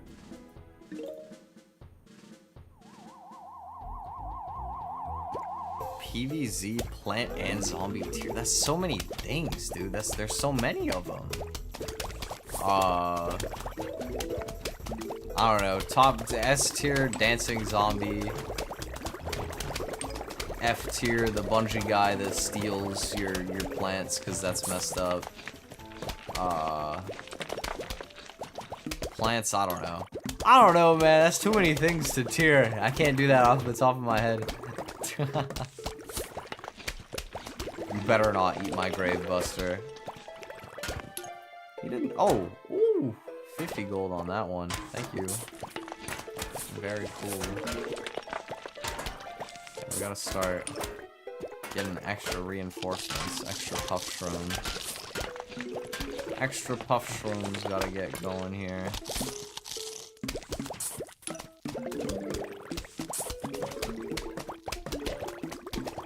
The ending of the night levels is kind of fun because you just have like so much sun to throw at everything. Like, it scales so fast. You go from like not being able to buy hardly anything to being able to just buy whatever you want like instantly. It's kind of epic.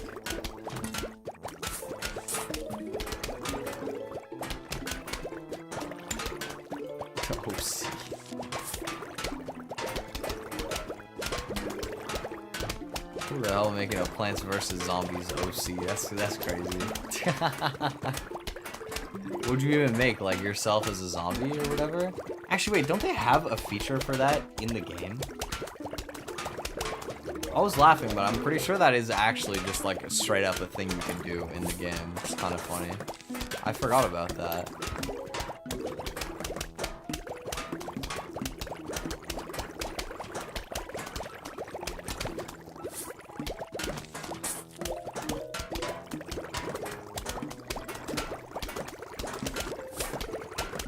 from what I can remember, I think there actually was something on the title screen about that, which is kind of funny. I can try, yeah. I can look.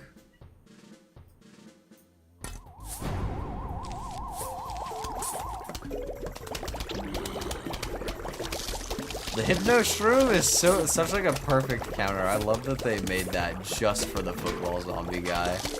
They give it to you right in time. They're like, hey, this guy is really broken. You can make him fight for you. You can just have him. All you gotta do is give up a slot. Ice Shroom. Oh, I remember this one, yeah. That's kind of interesting, but not that useful, I don't think, right? Oh, but the dance zombie could make it annoying, actually. Okay, wait, main menu. Zombatar, make your own zombie. See? Yeah, you can. Look, you can make your zombie OC. Oh, they got colors. It's a lot of different shades of green. It's a good shade. You can get hair. Buzz cut. Yo, where can I give him a low taper fade?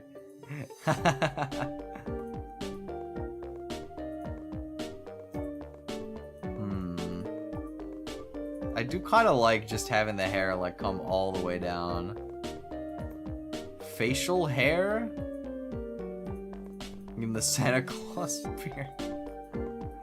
Giant mustache. It's like the fluffiest stash I've ever seen. Okay. Tidbits. Oh, these are like lashes and stuff.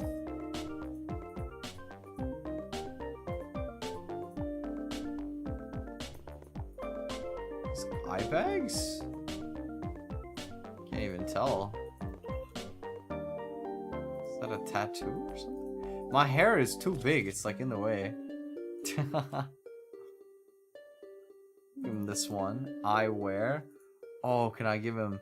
Holy mother of all shades, that is huge.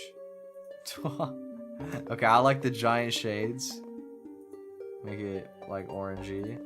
Yeah. Okay, okay. Clothes. Oh, I can drip him out. What are my options?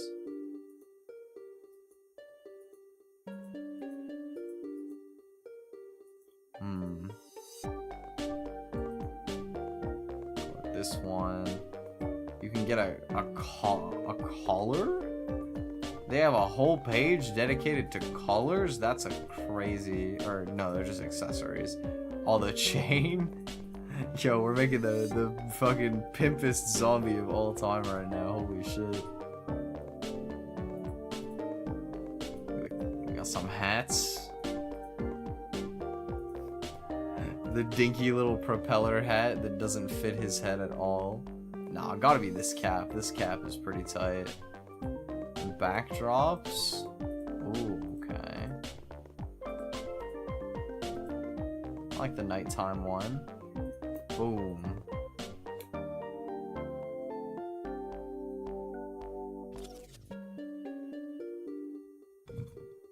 Okay. I guess I have a picture of him on my desktop now. No, you can't. He's literally just makes a picture, I guess. Okay, well, I mean, we have that now. I guess.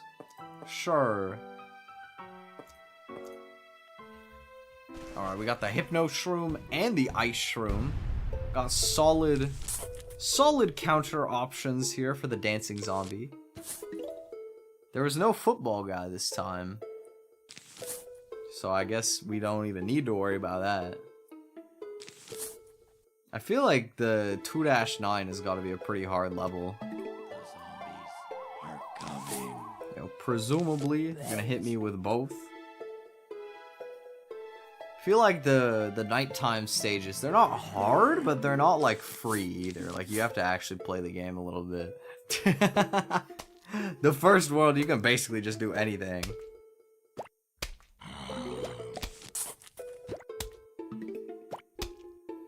No, no. We do not do any sort of mushrooming around these parts unless you are eating regularly culinarily prepared mushrooms. You guys are so devious sometimes, man. What are you thinking about? What about those for, huh? Well, these are just regular little guys. They just, you know. Okay, well, they're not quite regular. These are literally shooting like poison. I don't think you would want to eat that. I'm just saying. I feel like that can't be good for you.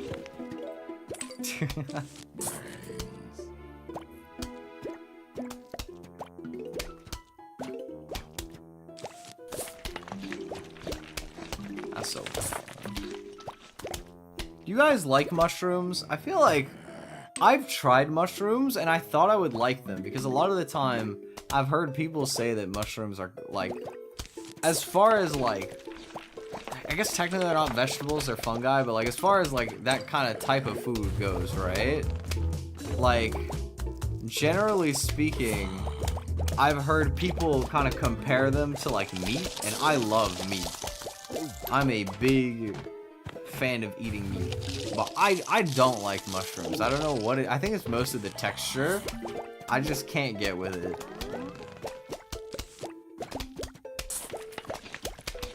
It's meh, tastes pretty okay.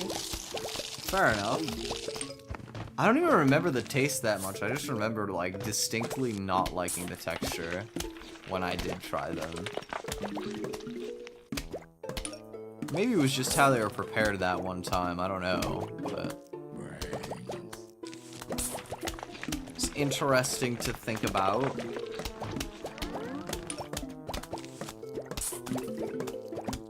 Something I kind of like think about sometimes is I don't eat that many like fully plant-based meals, mostly because I live with my family and they're the ones that fund a good amount. Well, I mean, I say a good amount. I mean, all is a pretty good amount, you know, like everything that is the goodest amount. But you know, oh wait, yo, the dude who holds the flag is my avatar. Did you see that? Wait, I missed that. I actually missed that entirely. Oh my god. Well, I almost missed that.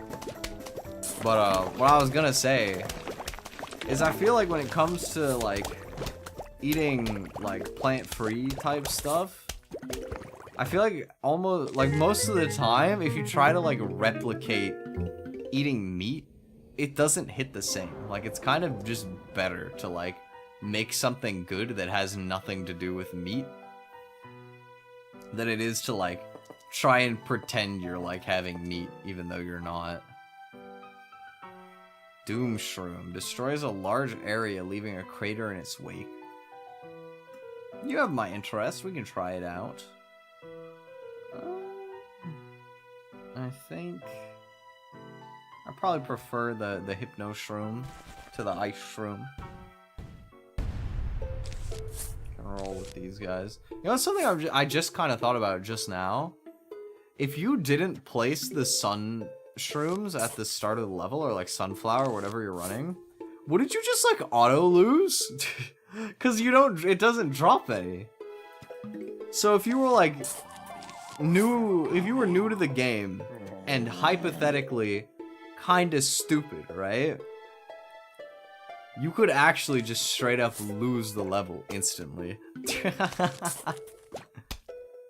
That's kind of funny. I mean, to be fair, I don't know who wouldn't be at that point already starting by placing the ones that give you sun every time. But you know, maybe you just place them out of order by accident. You just realize you're completely cooked.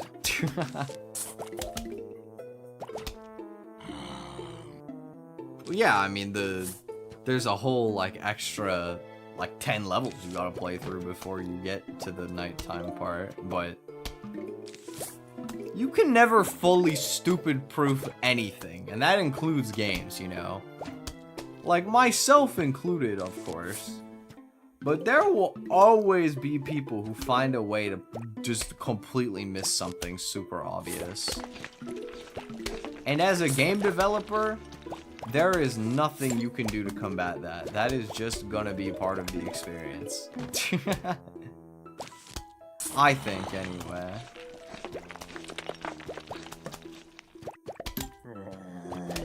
Okay. Place one of these guys. Extra puff shroom for now. Yeah, cone head kinda buff. Okay. We're getting some progress. This level is much longer than the last one.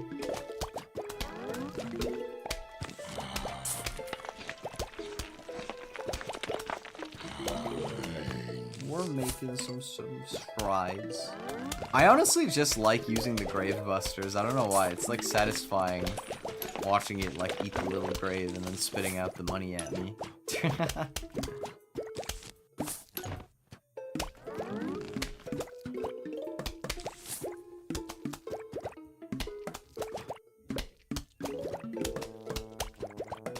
It's got like a similar effect to like watching people clean stuff.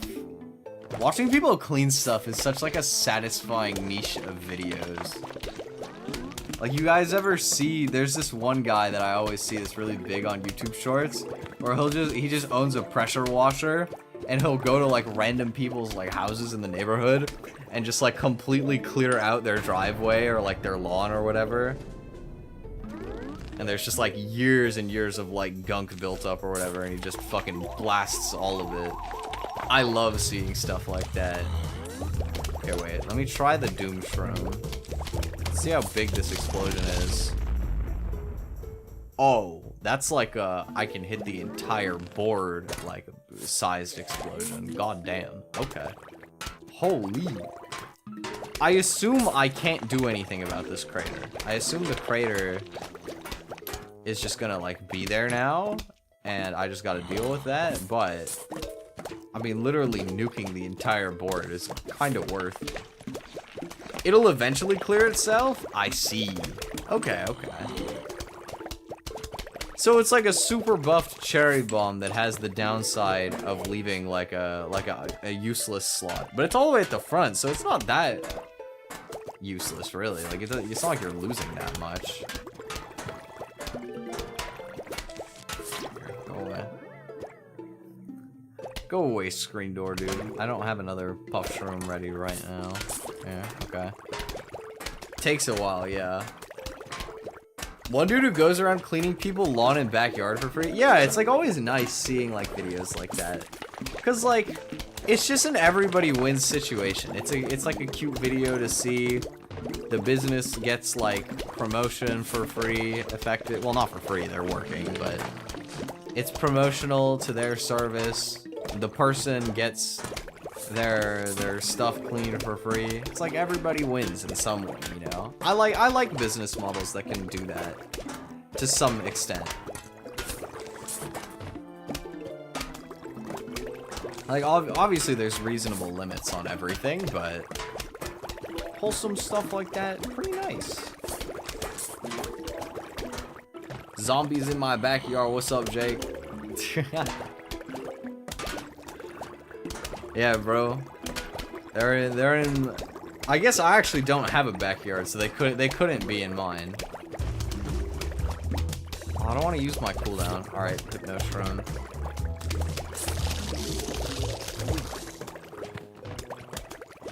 School starting it. Oh, dude, I didn't even think about that. School is back up. What year are you in now? Third? Third year of uni, right? Damn, it's been a while, eh? You doing a 4-year program, or? Yo, hold on. That's so dumb. I can actually wipe the entire fucking ending rush with just this one mushroom? That's crazy, not gonna lie. Holy shit, that's crazy. Wow, that thing is just an absolute nuke. Holy. Okay, I think I'll be using that one for a while, actually. That's pretty good. Why do textbooks gotta be so expensive? That's so facts. Like, it's way worse with university, because universities, like, they intentionally upcharge all of the books because they know that you gotta buy them. And they, like, try and do everything they can to keep you from buying them, like, secondhand as well. But even just, like, buying textbooks normally for, like, whatever, you know? Like, when I was buying, like, Japanese textbooks. Actually, those aren't that expensive. Sometimes they can be. Like, they can be, like, 20 to 40 bucks, probably. Actually, yeah, it's probably closer to, like, 30, 40 bucks a lot of the time. Which is, you know, it's kind of expensive. It is kind of expensive. But it's a really niche type of book, so it makes sense. But university books, they just do it because they know you gotta buy it. You know what I mean? You guys get a textbook, you gotta pay for them out here in North America. You gotta buy your textbooks in, like, once you're past high school. We're all living in a simulation. Every time we sleep, we're getting disconnected until we get plugged back in. Yeah, it's just the battery recharging. All of this could be fake. Who knows? We could all be plants. Although it would be kind of trippy if we were plants. Because then we would have other things that we call plants, that we see as plants, that are not the same as we would be, because that just would be impossible. Or we could be hallucinating plants, like I could just be a blade of grass in a random field, but I'm having the most intense trip of my entire life, and I've been simulating just decades of life experience, even though I'm just a blade of grass. Would you guys still watch me if I was a blade of grass? Let me see. Hello, we would like to visit for a midnight snack. How does ice cream and brains sound? Sincerely, the zombies. I don't know if brains would be the best combo, but ice cream sounds good for a midnight snack, yeah. I'll mess with that. I'm the Doom Shroom? Okay. No, that's like, he's like so gloomy though. I don't want to be the Doom Shroom. Come on, I think I gotta be... What plant will I be? I don't know what plants I would be. Oh, well, here is a Doom Shroom. Okay, let's test this out. Where? Wow, even from one of the middle lanes it can snipe the whole map? That's dumb. What? Oh, a diamond. Oh, damn, that's 1,000. Holy, I'm balling, bro.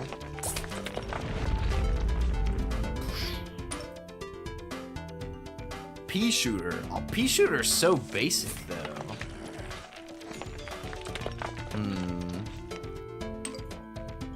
What would I be?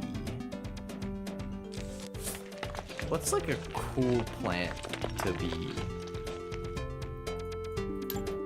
I think I would want to be the cattail one that you place on like the lily pads and it shoots like the little cattails. I remember that one being kind of cool.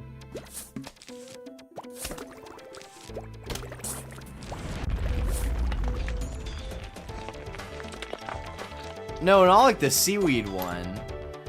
I mean like it's like one of the fancy ones you buy from Crazy Dave. You know, you get it like later in the game.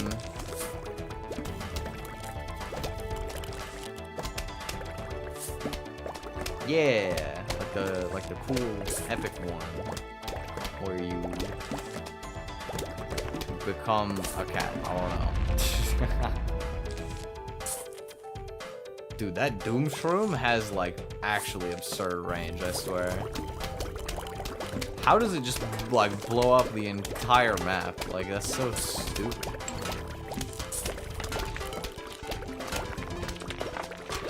Uh-oh. Okay, wait, I have one square where I can place this to catch the football guy. Go, do my bidding, goon. Go and get, oh, I got another one, it's fine. And with the Uno reverse, turn around.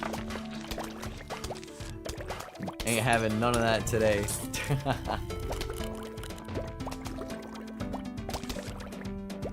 I'm not gonna lie, giving me all these ice shrooms is pretty useless. But, oh, I can see these are like starting to clear up after a while. Okay. Okay, let's freeze it. Yeah, see, look, there's my avatar. There's the guy that we made.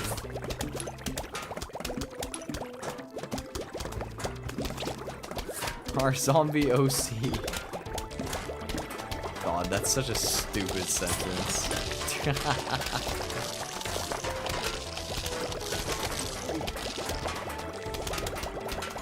The orange from Plants vs. Zombies Garden Warfare 2.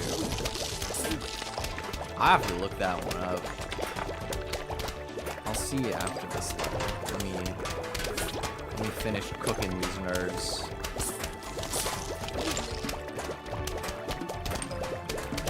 I haven't boomed anything in a while. Get out of here. We got the dancing guy. Not for long though, because he's frozen.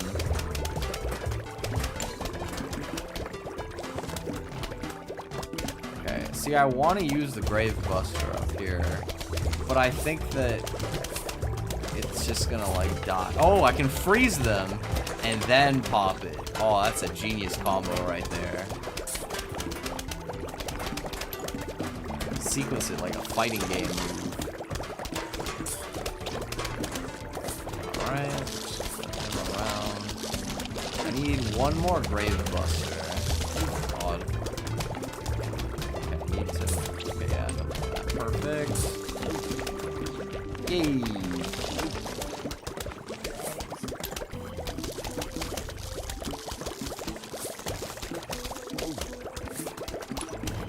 So I'm planning, basically, I got 3 Doom Shrooms. I think that'll be more than enough to nuke the final wave here. I mean, honestly, I can pop one of them right now. Just speed this along a little bit. Just boom all of these dorks. Get out of here. We got levels to clear.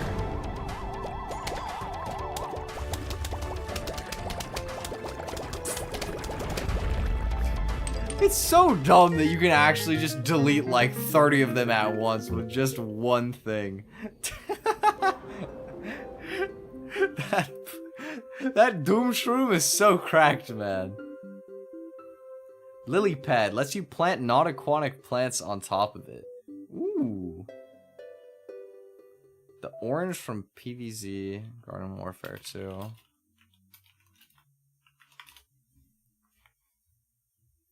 This guy? He looks like a villain, though. Also, why is it so, like, 3D and real looking? This is not the PvZ aesthetic that I'm used to. What the heck? Garden Warfare 2. Oh my god, dude. This is like such a different graphics style. That's crazy. Definitely not what I thought it would look like. Garden Warfare is a 3D shooter. The corn? I mean, I do like corn. Corn is pretty tasty. I'll give you that. I do like corn. I could maybe get down with that. Looks like the zombies gave up attacking your front yard. Okay, so that was my front yard. Now they're trying your backyard. Damn, I wish I had a backyard with a pool. That's tight. Although this... Okay, to be fair, this is a weird layout. Like, who just has, like, a rectangular strip of pool in their backyard? Like, long ways as well. This is... Who designed this? Like, surely even if you wanted it to be, like, you know, rectangular shaped, you would just make it so that you leave one strip on the outside and then have big pool space in the middle, right? Like, what are you even doing here? This is like when you go This is when you go to the pool for like swim practice or something. Yeah, like an Olympic swimmer, and you're doing like the back and forth laps where you just jump in, you swim to one wall, and then you swim back to the other wall, and that's your time. This is literally like optimized to do reps on that and that alone. You ain't got nothing else you're doing in this pool, bro. Top it off, you can't even... What? I can't use the Doom Shroom anymore? Come on, man. Because they fall asleep during the day. Oh, man. Isn't that just dandy? Alright, well... This dude on the bus grinding Pokemon Go, I respect it. Doesn't Pokemon Go, like, break when you're on the bus, though? I feel like I remember Pokemon Go... Because I used to be that guy, but I remember anytime I would try to open it while we were either, like, you know, in the car or, like, on the bus or whatever, you just couldn't get, like, anything. Okay, to be fair, when the bus stops, sometimes it'll stop long enough for you to, like, encounter something. Training them for the Olympic? No, this is my pool here. Zombies ain't doing nothing. This is my pool. They can try to act like it's for them, but it's my pool. When you slow down for the stops, it works. Oh, okay, yeah. Yeah, I mean, if you don't have anything else you'd rather be doing on your phone, I guess, right? Like, why not, right? I feel like I remember doing that a little bit.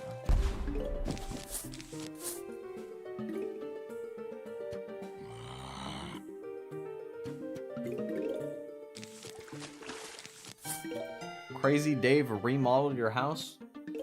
Nah, I don't subscribe to this headcanon. I think that I simply just wanted a pool. Okay, high key though, I feel like it would be so sick to have like a house with a pool one day. Like, yeah, you gotta like do some maintenance. I guess it depends how much maintenance there is actually, right? I don't really know if it's like something where you can just do the maintenance and then go swimming and you can just like kind of let it like, you can just kind of let it fester otherwise. Like I know you'll get like algae and shit like that if you leave it, right? But can you just like clean the algae and then use it? Or do you have to like specifically be acting preventatively of the algae? Because I feel like it would be so tight to just be chilling one day and just be like, you know what, I feel like swimming today. And then just go to your backyard and go swimming. Like, that's so epic. Oh, I guess by the time you can afford that, you probably wouldn't have nearly as much energy to actually go swimming. In this economy? No way. Do that one twice, true. Yeah, bro, of course, true.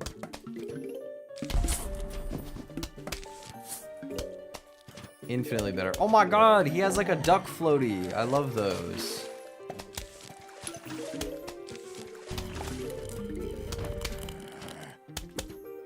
Zombie apocalypse? Where are you going?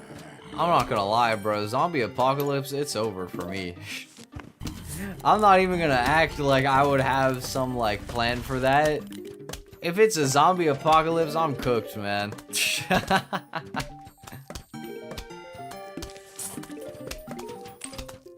Like, I'm probably just staying to myself so that I don't become a zombie and, like, get any of my friends killed. I just kind of, like, stay in my own little corner until I run out of food and then accept my fate. I don't know, stuff like zombie apocalypse and stuff like that is, like, an interesting, like, fantasy idea, I guess. But realistically, it's kind of just unwinnable. Because, like, zombies are undead, and there's, like, an infinite supply, you know what I mean? Even if you were to assume that, like, if you were to kill a zombie, it would die, or whatever, right? How are you gonna beat 8 billion people worth of zombies? Like, I feel like it's kind of just over from the start.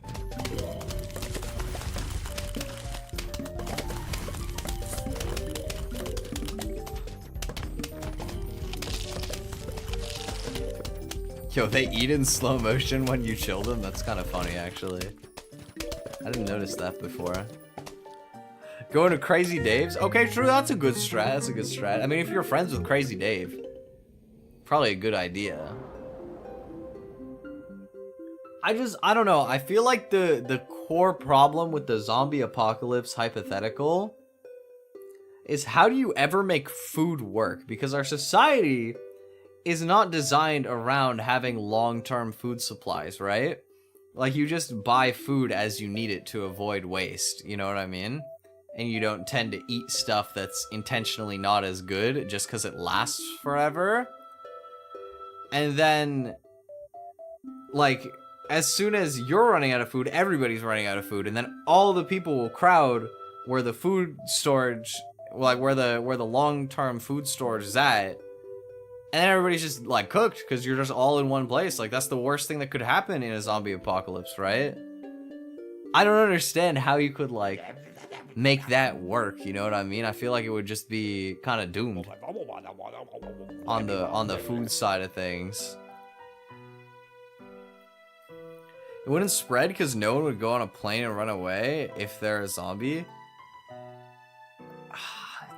Really though? Like, how can you ensure that? If you're in anywhere that has, like, society in general, right? It could spread there. And then, you know, even if you, like, do your best to like, stay away from areas with a lot of people, like, now how are you getting food? You know what I mean? Like, if you go away from all the people, I don't think that you're just gonna be able to, like, create a farm out of nothing, you know what I mean? You still gotta eat.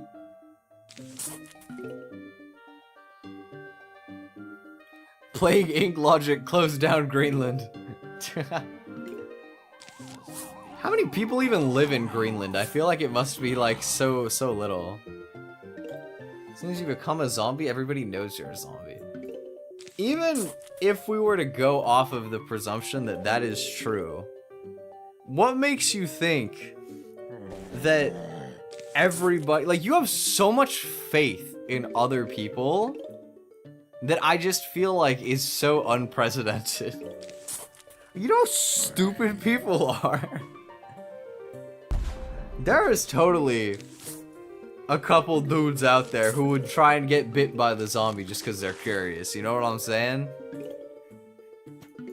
Like the type of guy who's in the horror movie and hears the sound and they're like, oh, I better go check that out.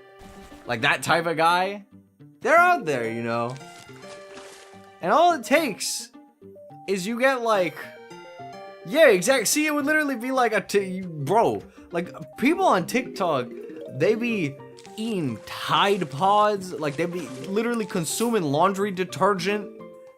I saw there was one recently about, like, fucking spraying, like, chromatic paint on your face and, like, huffing paint. Like, bro, at the end of the day, people stupid. And once you got a few zombies, I don't care how smart you are. If you try to go somewhere and 10 zombies come at you, it might just be over for you. It might be curtains at that point. And, like, not only that, but, like, who's to say that zombies would actually be slow in real life? Like, what if they could run? What if the zombies had like sprints going, you know what I mean? What if they could actually keep up with you? Because in that scenario, zombies can be, like, super dangerous, you know what I mean? I feel like so many presumptions have to go right to even have a chance at having some longevity in the zombie apocalypse hypothetical.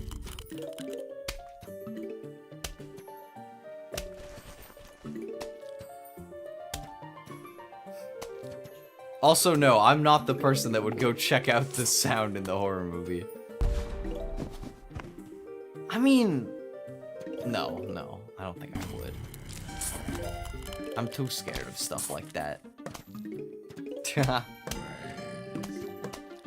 I know, this game is actually really cozy. It's much more chill than I remember. Well, I mean, I remembered it being pretty chill anyway, but It's like the most brain off strategy game ever. Like I don't have to think at all. I'm just placing stuff. Oh, I got a present. Mini games unlocked. Oh, I love mini games. Let's go. Can you beat the game without sunflowers? Maybe actually. If you allow sun shrooms, I think yes.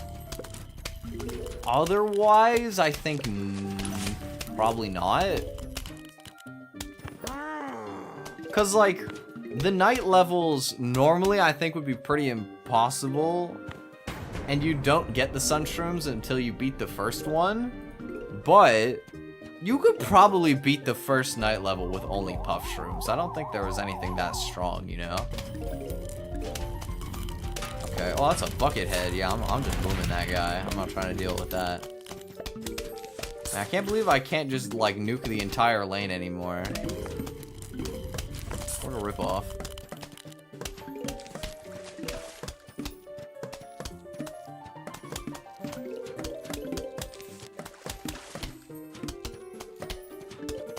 Yeah, if you use sun shrooms, I imagine it's probably possible, but it would still be kind of hard though, I think. Oh, the prediction. Me placing a squash here earlier because I thought it was the final wave when it was only in the middle, but actually there was a bucket head in that lane. I was 2 parallel universes ahead. I knew there would be a bucket head there. I preemptively placed the squash. Totally. Very true, real statement. I'm just a genius.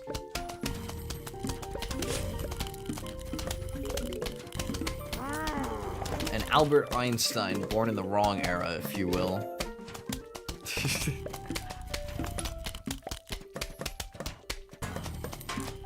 Yeah, I know. Well, that's the whole point of the question, right? Because you need the sun shrooms for the night levels. And then for the day levels, I think you could probably win with only the sun from the top. Like, I don't think it would be that hard. Well, it probably would be hard. I don't know if it would be impossible, though, is what I mean.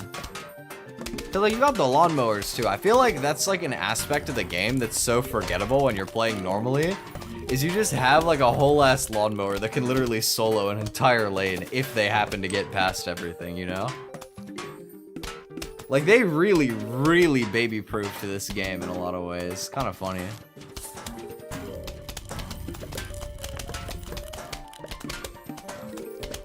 I'm gonna start just placing extra sunflowers just for the silliness of it. I'm pretty sure that we're chilling here anyway. I wanna see how much sun I can get. I wanna get 2,000 sun.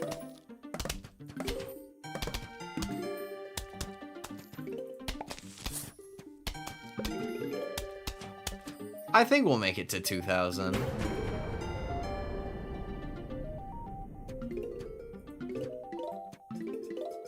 Oh yeah, for sure. Ooh. Ooh, bucket heads. Okay, I do kind of want to use this. I'll squash this.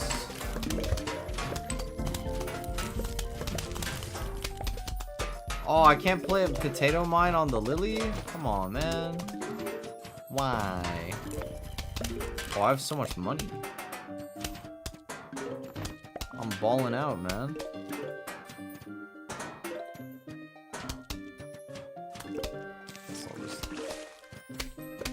It's another thing. Oh, triple peashooter. I forgot about this. Oh, wait. I forgot about this guy. Oh, it's called a three-peater. Oh, that makes more sense than triple peashooter. That's a more logical name. Three-peater shoots peas in 3 lanes. Bro got that slipstream or split stream. Slipstream. He got the split stream. You guys ever think about the fact that we get a decent amount of female viewers here and probably none of them know what split stream is?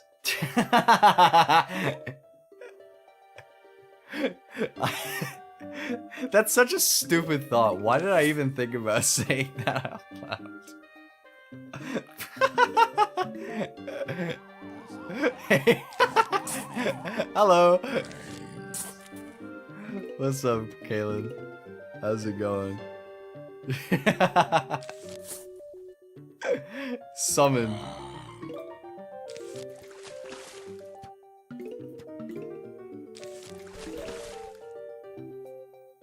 I don't know, a lot of the time, I remember when I started streaming, I literally had like almost a 100-0 male to female viewer ratio, which is kind of funny to be fair. But it's like evened out a lot since then, actually. Which surprised me because I used to stream on Twitch. And if you have ever existed on the platform of Twitch.television, I don't actually think it's that, I think it's like Tubelu or something, I don't remember, but anyway, if you've ever been over there, I swear like, female audiences on Twitch feels like so much rarer than on YouTube. I don't know, I guess it's just like a culture thing, but I feel like you see it so much more on YouTube, which is kind of cool. I think it's fun to have like more of a spread.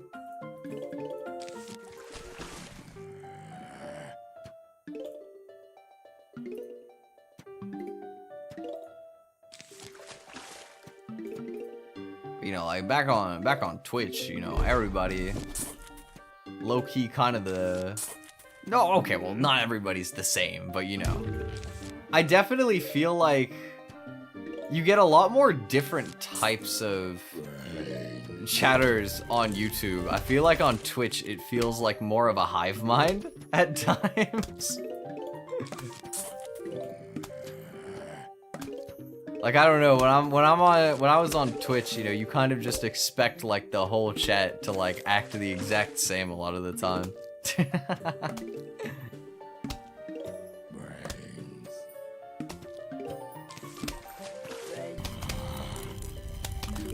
I've been seeing like some people recently talking about if YouTube Live is like a failed sort of service. Just because there's been like a lot of people who had like YouTube streaming contracts where they ran out and they've gone back to Twitch after, right? And to be fair, in like I think the main like argument that's like being made there is the type of streamers that YouTube was signing was the type of streamers that were like popular on Twitch, right?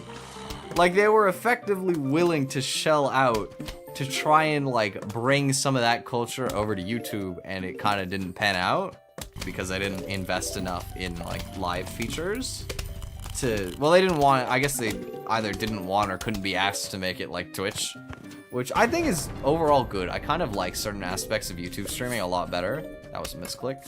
Go away. I want to put a triple peashooter there.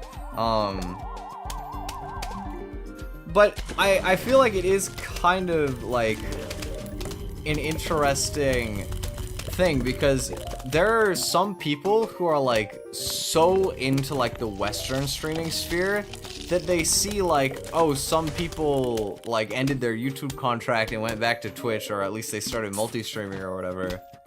And that means that YouTube streaming is like garbage, fell off, not even on the map.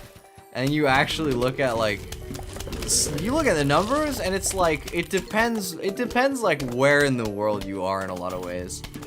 I think in general in the West, Twitch is better.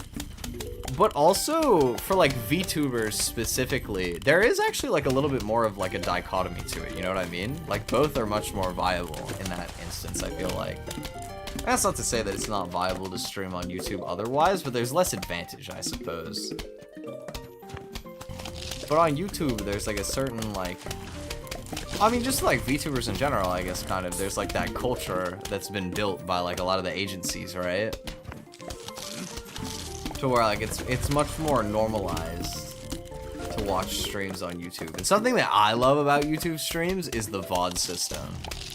Like dealing with VODs on Twitch is such a pain because they're terrible And even, you know, and like they just delete themselves after not very long. It's like you gotta make a whole extra like channel up on YouTube to go and like front all your VODs to. But then like, I don't know, VOD channels in general feel like not very many people would want to use them, right? Because most people who would want to watch you on Twitch, they want to be there live. Because like, you know, I mean, that's just the culture that Twitch fosters. The VOD system on there sucks, right? Like, and you know, if you're a YouTube viewer, you know, maybe for multi-streaming, but if you're multi-streaming, then YouTube will just save your VODs automatically, right? It's like having a VOD channel with none of the drawback. Oh, I remember this guy, the Tangle Kelp. He can like yoink the scuba guys. Yeah, this is like the potato mine, but in the water. Okay, so I actually liked the three-peater. It was kind of good. I don't think I need walnut, but oh, but walnut is useful against the pole vaulter guy, though. Maybe I give up the squash? Yeah, I'll give up the squash. I don't need him. Hello, Freerin. What's up?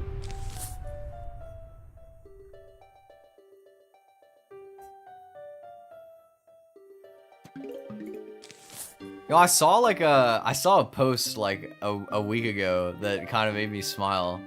I saw a tweet where it was like, Freeren's still on top where it belongs, and it was like showing on my enemy list how Freeren is still like, it's like #1 comfortably. I think it's like 0.2 or 0.3 higher average than like, what's the second one? Like Full Metal Alchemist, I think? Base Freeren enjoyers. I'm really excited for when they finally make season 2 of Freeren. I don't know when it's gonna be. I feel like it'll probably be at least a couple years, but I'm pretty sure they announced having like more. I've kind of thought about like reading the manga for Freeren, but at the same time, the show is like so good, I almost just want to wait, you know?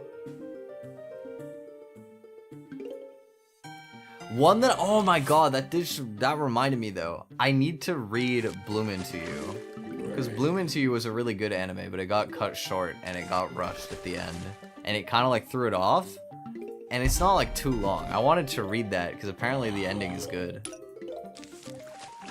You know what though? I've been seeing, there was like a huge purge of like pirate sites for anime and manga recently. Not that I'm insinuating that I would ever be sailing the seas myself, you know, totally not. You know, I would never say such a thing, but you know. It's kind of funny. I don't know if it's actually the reason, right? I don't know if it's actually like the reason that the kind of like purge of them happened, but I remember seeing some like big, I think, anime studio account on Twitter post this like feedback Google form or something. And on it asks if you pirate or like if you use like pirate sites to read manga or watch anime, and then it asks if yes, which websites do you use? And this was like, I'm trying to remember, maybe a month before a bunch of these sites just started like dying. I'm just sitting here like, did people really just like snitch all of those websites? Like why would you ever do that?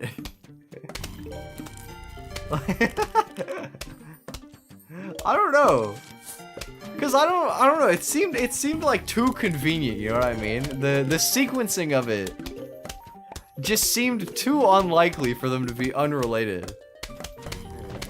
But also, like, a part of me wants to believe. No, there are absolutely people that's stupid, though. There are 100% people that's stupid. What am I saying? I would absolutely not put it past people to rat out their own, like, pirate sites they use. I can 100% see that.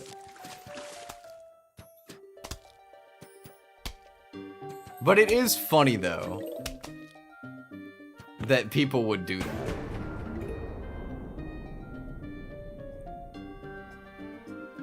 I mean, I feel like the thing is though that you can never really beat out piracy like that.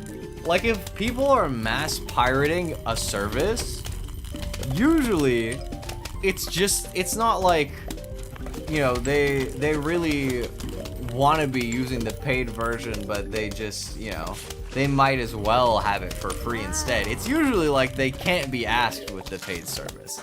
Because like most of the time, if something is good and like you like it, most people will financially support that if they can afford to, you know what I mean? And anime is like or like manga, but especially anime, it's one of those things where like, you know, it's big enough. It's just that like, there's no like one good subscription to have. Like I guess the closest to that would be like Crunchyroll, but still I don't feel like you can get like as much as some people might want off of it, you know? I got to use the Tangle Cope. Yeah. Oh, it's not gonna come up fast enough though. Hear about Concord? I did. Well, I don't know everything about the Concord situation. Fill me in a little bit. I know it was a game that went down after 12 days and they had some sort of like controversy before like they decided to shut it down. But I don't really know specifically what happened. If I'm gonna pay to watch an anime, the site better have all the anime seasons and not just half and half. Oh, that's like the worst if you gotta like switch platforms mid-series. That's awful. Yeah, no, if it's that bad, like of course you wouldn't bother paying for that. That's just terrible service at that point.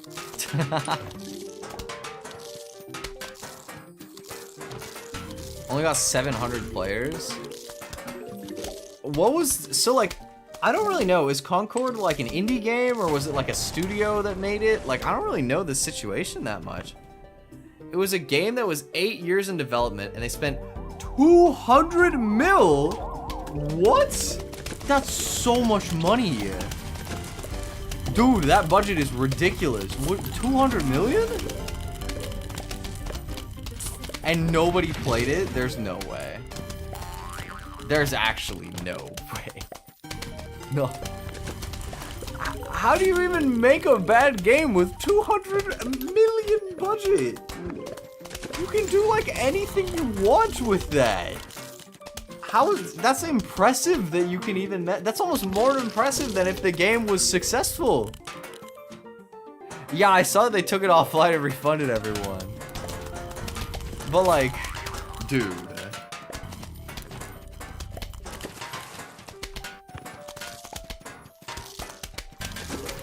$200 million. That's unbelievable. And 8 years development too. Who developed Concord? If they had 200 million budget, they must be like a real studio that like has made games before, right? I would assume anyway. I don't know where the hell else you're pulling 200 M's to fucking make a game out of. Unless they just took out hella loans, but...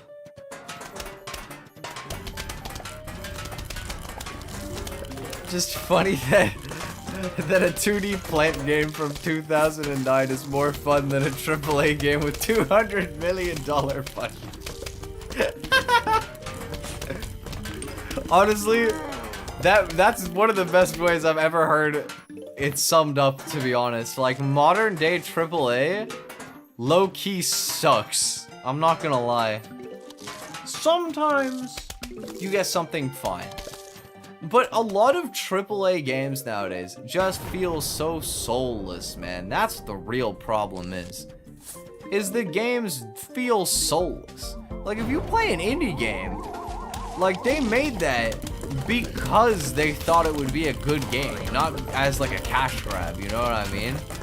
Nobody goes into, like, making games like with an idea first, where they're like, oh, this idea is gonna make me a lot of money, so I'm gonna make this game. It's like, oh, this game will be a good game, so I'm gonna try and make it. Or, oh, I want to make a bunch of money, so I'm gonna come up with a generic game idea and then make that. Like, that's what it really feels like nowadays, you know? Is a lot of the AAA studios, they like intentionally try and make games that are just kind of like just good enough to like build hype and get people to buy them, but they're not actually designed to be like good games.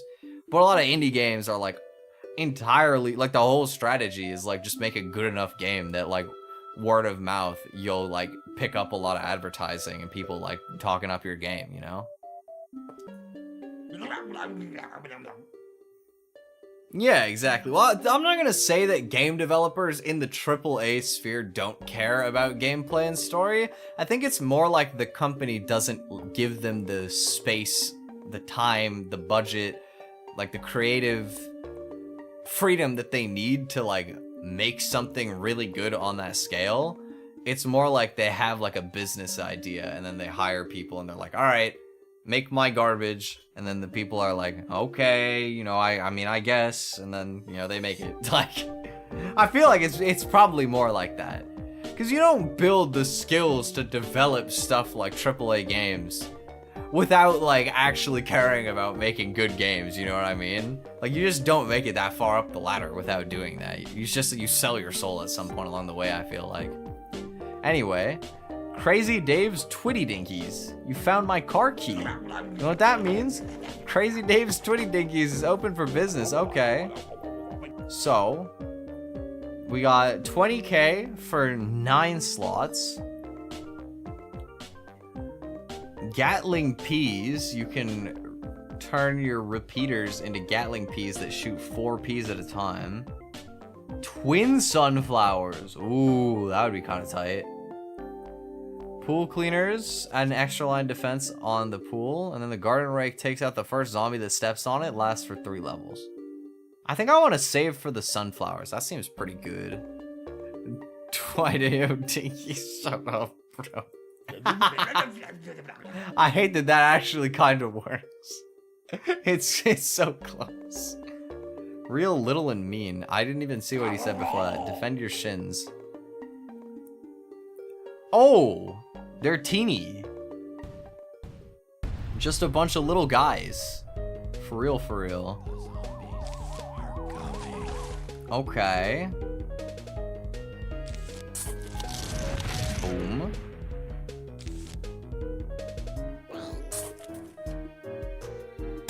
I'm like so muscle memoried into leaving room for a sunflower at the back, even though there's gonna be no sunflowers on this level, obviously.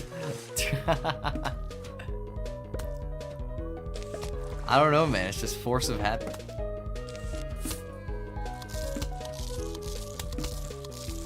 Okay.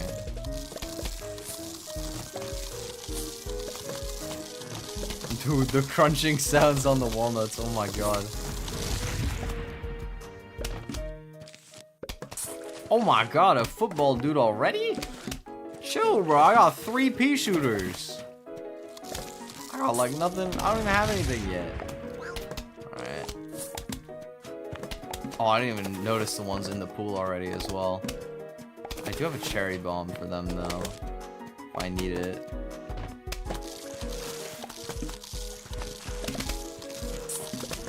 Oh, I should have used the bomb down here. I didn't notice the football guy. Whoa. Okay, well, he got one of my pea shooters. It's not a big deal. Not a, oh, 2 bombs. Problem with a company making female character ugly on purpose? I mean,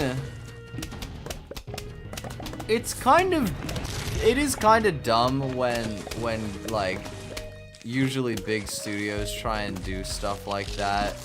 Like, I kind of get what it is, and the idea is not bad. Like, realistically, I do think there is, like, an issue in terms of, like, people have a much easier time developing self-image issues than they used to, because, like, You go on social media and everybody's a model. And you go in a video game and every character is either a dude with like, you know, big ass muscles, big strong ass dude.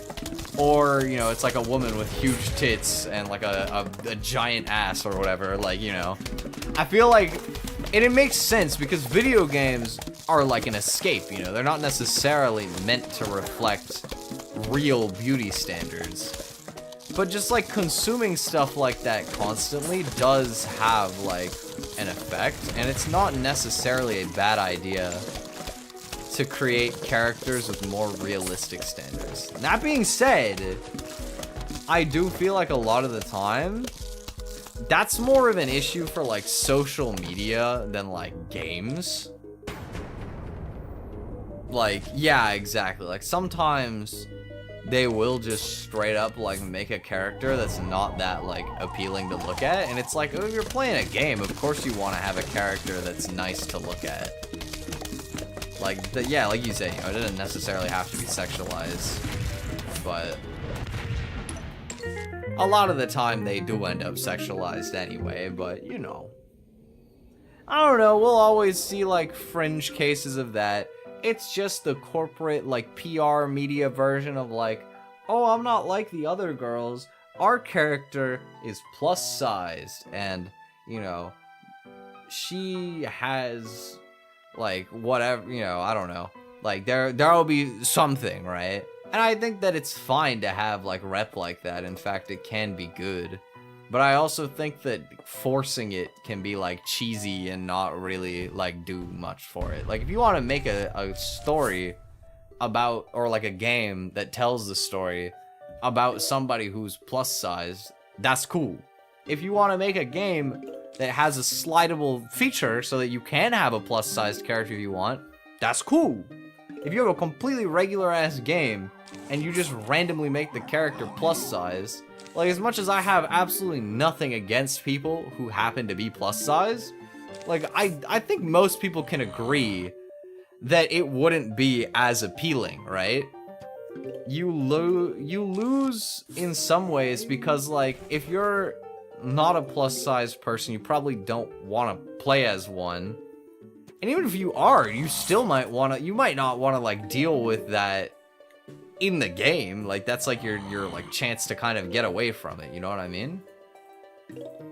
It just seems a little out of touch to me at times, because I think that, like, there's a clear middle ground between, like, thinking that everybody should be skinny like a twig and everybody needs to look like an anorexic model for beauty standards, and also saying that having a character that's like 250 pounds of fat, it's not like a healthy look, you know what I mean?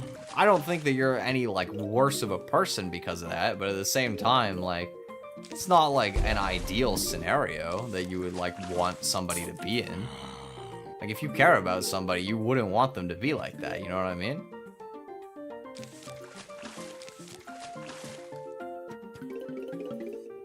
It's like, we don't glorify, like, having heart problems and, like, stuff like that, but, you know, or, like, you know, it's not cool to have, like, high blood pressure, but all of a sudden, like, people will try to act like it's cool to be, like, pretty much obese, you know what I mean? Yeah, I think having, like, full customizability just solves the problem for everybody. There's no complaints to be had when you do it like that, but it's a lot of effort, and not every studio will go through the effort to do that, which is understandable.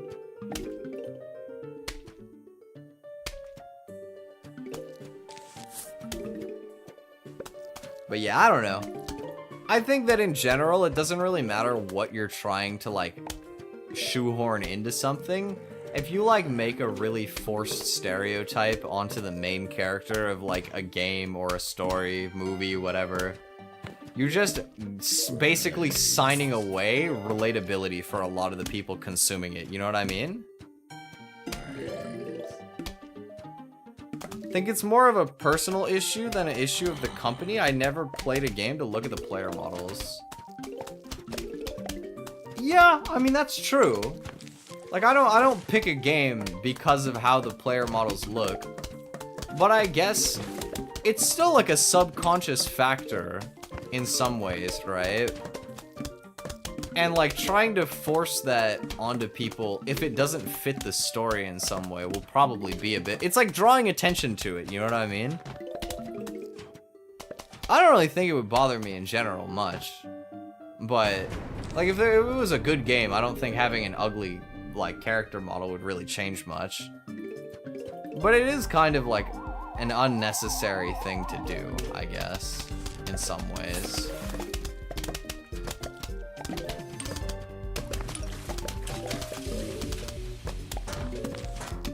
I do think it's more or less just semantics though, to be honest.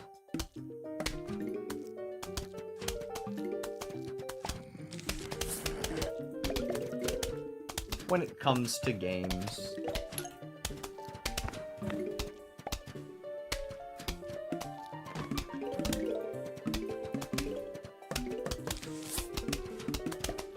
Hate when companies say they hate stereotypes and make the most stereotypical character ever, but I mean, like, it's not even worth hating because it's just not worth your time, right? Like, companies will always do stuff like that. I think there's not only like a very growing trend of like companies trying to market through being relatable on social media and therefore doing stuff like that will benefit them. There's also a rising strategy of doing shit that companies know they will get clowned on for on social media. Like, they understand that everybody's gonna be sharing this around and be like, dude, no way, like, skull emoji, like, look at these dudes, right? Like, what are they doing? And at the same time, that will give them a lot of publicity, right? And so sometimes doing that can actually be like an effective strat.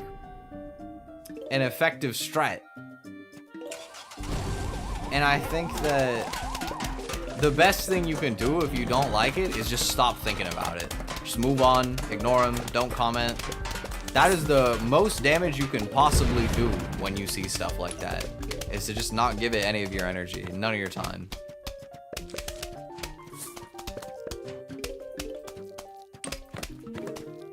Have that problem with shows more than games? Like in ReZero, half the characters being a 5-foot girl makes it impossible to take seriously. That's just a cultural difference though, because if you, like, you gotta remember, anime is made in Japan. If you go to Japan, like, most women are like 5 feet. They're short. Like, just in general, the average height in Asia is a lot shorter. You know what I mean?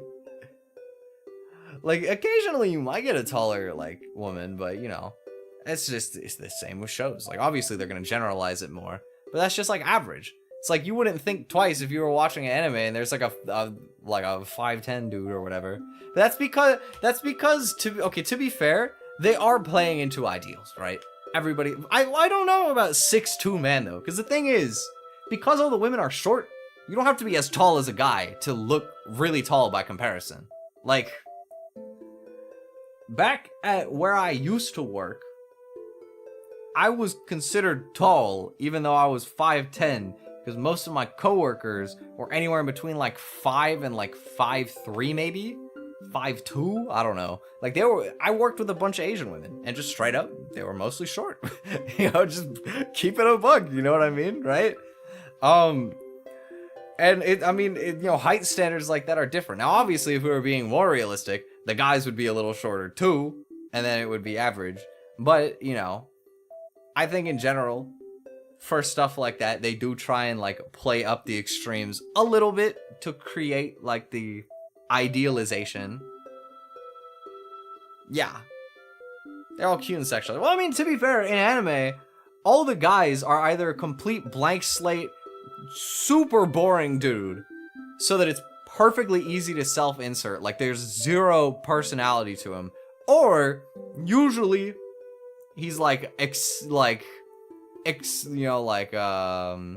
especially handsome, like a very like cool guy. Maybe he's buff, maybe he's tall, got really nice hair, like the piercing eyes, because at the end of the day, women like having eye candy in the same way that men like having eye candy, you know what I mean?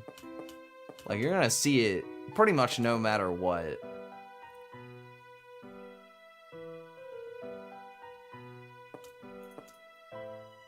That's just kind of how media is. Like, it's the same way how, like, if you look at, I don't know, like, a movie cast, they're not gonna end up, you know, giving the spot for a main character of any kind to somebody who is less than, like, quite, you know, somebody who's not at least quite attractive, unless they're designed to be an ugly character. You know what I mean? Way I see it, in combat, it makes sense to have some Giga Chad tall guy, but when you have combat scenes with cute little girls, I lose immersion. I mean, fair. There's obviously a level. I feel like there's already like a level of like suspension of disbelief that has to go into watching something like an isekai to begin with.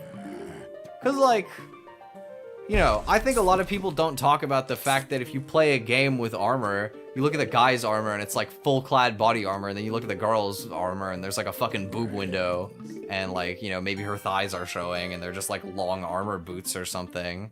Like, stuff like that exists in way more than just anime. It's everywhere.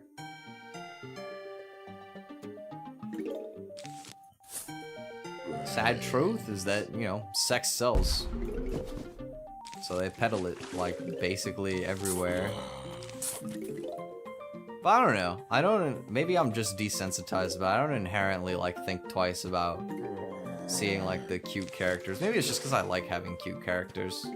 Cute characters are cute, and therefore, realism doesn't matter. Like, I don't watch an isekai for it to be realistic, you know? Usually, it's not like they're running up and they're, like, scrapping, you know, throwing hands with the fucking opponent. Usually there's, like, some magic or, like, some leveling system or something, you know what I mean? Some sort of power system involved that can, at least to a degree, justify the fact that they're in combat. It's not completely random. I don't know. I mean, I get where you're coming from, though. Like, I understand the argument.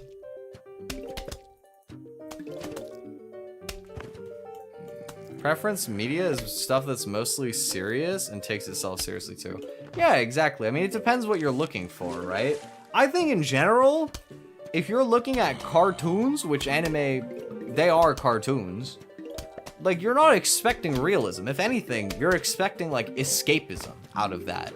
Sometimes you'll get something that uses cartoons as a medium to tell a very serious story, or, like, you know, like, you'll see stuff like that where they want to tell, like, a very real story. But a lot of the time, it's meant to be, like, not realistic, you know? That's part of the point. Like, you know, you can talk about, like, having, like, unrealistic character build, like, body types or whatever in anime. But, you know, you look at a show like Kuroko, it makes sense that they're all, like, tall and buff because they're basketball players. But they also have, like, fucking rainbow-colored hair. You got, like, red, blue, purple, like, green. Like, they're literally named after, like, the color of their hair. Like, you don't see stuff like that, but people don't talk about that because, you know, in anime, having colored hair looks fucking dope. It just works. It's like the same way with VTubers. It's the exact same. If people could have their hair look natural in real life when they dyed it, like you couldn't tell, and it was just like regular but like colored, I feel like you would see it more. And it also, like, it's one of those things that a lot of people would want to do, but most people wouldn't want to be different. Like, it would stick out too much, so a lot of people wouldn't actually do it, I guess. But, you know, in like anime, that's not a problem, because, you know, it's just like an idealistic kind of universe or whatever. So they can do that, and then it's like, wow, it's like this world is like so colorful and stuff. You have blue and orange hair IRL for sure, bro. I got it dyed since the last time you saw me. I got it permanently dyed. They did blue and orange surgery on my scalp. Yep. You know, the classic blue-orange surgery.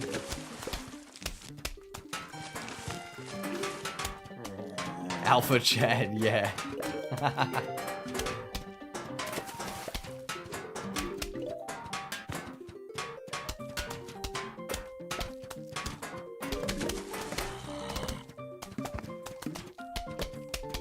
Reverse isekai? A magical elf got isekai'd into a normal world?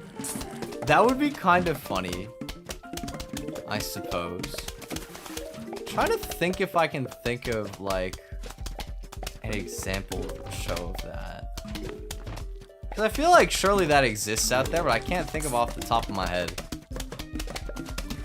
Tide Pod surgically stapled to his head. Not the Tide Pods. Oh no.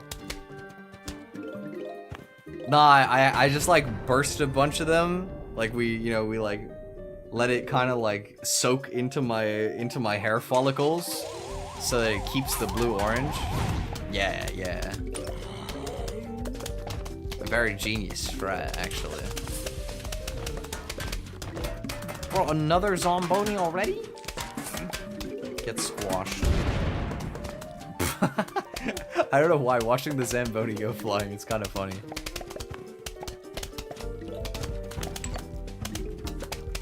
There's something I was gonna say that I just completely forgot.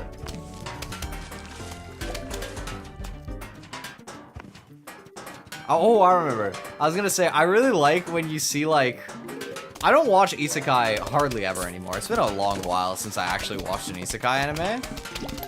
But I kind of like when you see, like, really weird isekai. Like, I remember... There was one, it has a pretty bad rating on my anime list, but I personally thought it was actually quite good. Where it was like, they get reincarnated as a vending machine, and the whole gimmick is that they can turn into any type of vending machine that has ever existed in history. And so they like, throughout the show, they like take so much advantage of the bit where they just turn into like, it's basically just like trivia of like the most like random weird vending machines that have ever existed. That's what it feels like when you're watching. It's like, the hell kind of vending machine could save you out of this situation? And then there's like an actual vending machine that has existed at some point in time that they just whip out, and it's like, damn, that's kind of sick, not gonna lie. I don't know, it's like you can tell that like the person who wrote it had like a weird, inexplicable like interest in vending machines, but it's kind of fun, you know. Like, I like when you get to see like somebody nerd out about some really random shit, and if it's done well, I think it's really funny.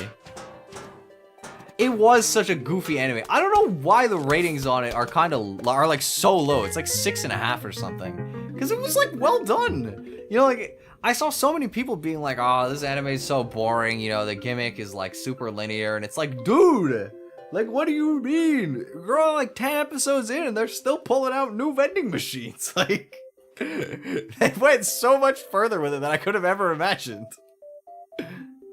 Now, I can't imagine a second season would be able to keep it going as well. Maybe it could, I don't fucking know. But for like a 12 episode, I think they actually paced it well. It was good. I liked it. Goofy as it was. Average man in Japan is 5'7". Yeah, see, I'm telling you.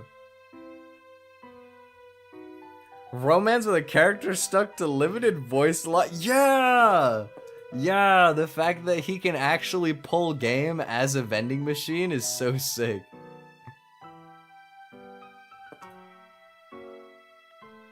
Okay, wait, I have to give up something. Oh, there's no Zomboni this time. I can give up the chili peppers.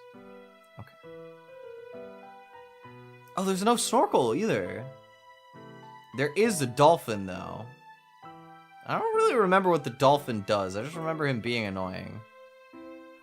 Oh, wait a minute. This guy can jump over the walnuts. I remember that now. Yeah. Wait, I know what you're cooking. Okay. In that case, cherry bomb.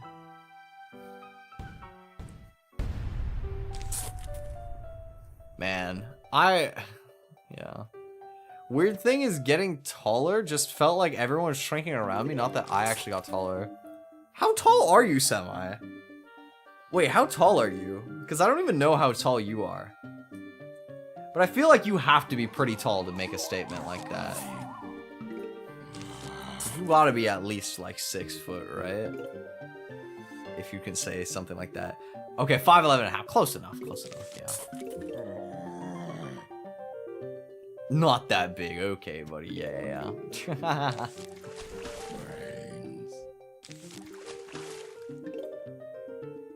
I do kind of get what you mean though, because like you don't really feel it when you get taller. It just kind of happens. You know what I mean? Like when you grow like half a centimeter, it's not like you wake up one day and you're like, damn, I'm like a tiny bit further off the ground. It's just like you check one time and it's like, oh, I guess I am taller now. You know?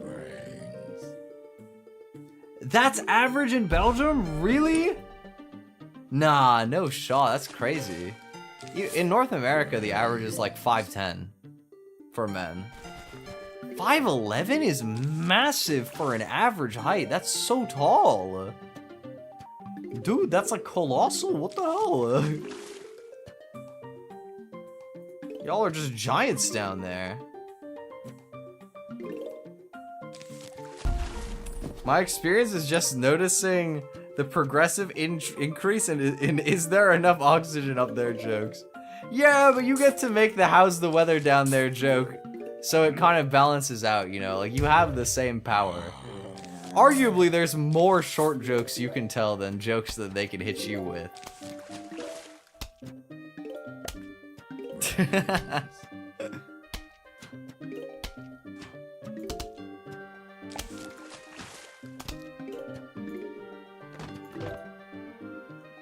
Like, there's always something. Like, if it gets annoying enough, you can always just hit them with the, oh, sorry, I can't hear you from down there, and then just ignore them, you know?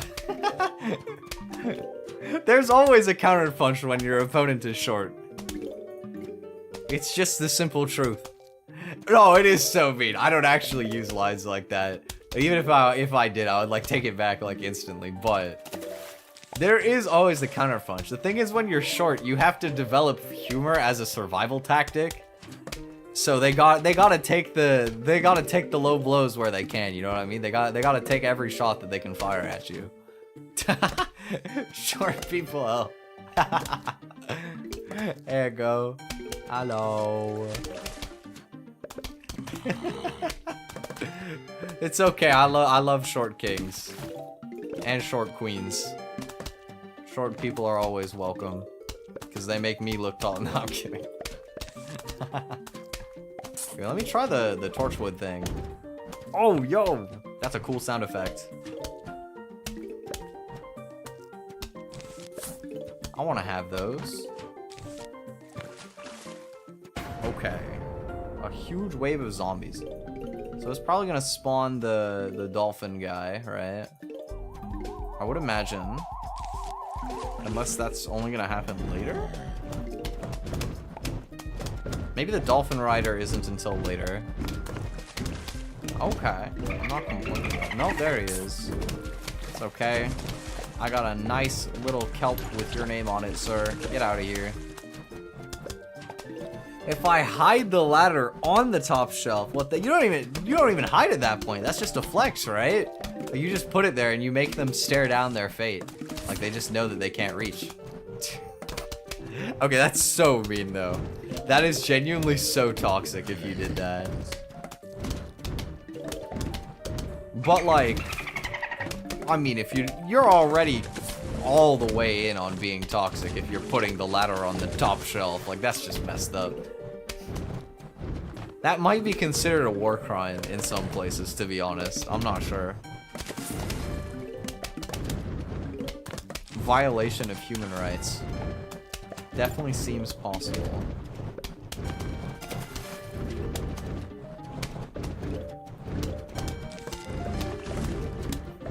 Geneva Convention? More like Geneva Suggestion, bro. Bro.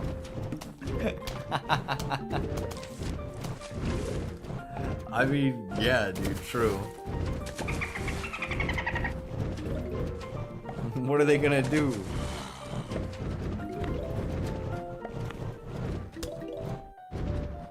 Nothing.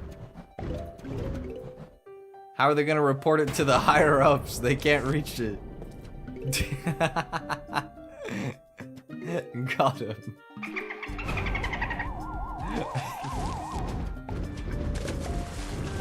Actually, the hardest got him I've maybe ever come up with. That was such a stupid punchline, man. Oh, Tapped out again. We got the tall nut. Very fitting time for you to come in, my friend. Heavy duty wall that can't be vaulted over. This is what we've been needing, boys. We got that tall nut. Yeah.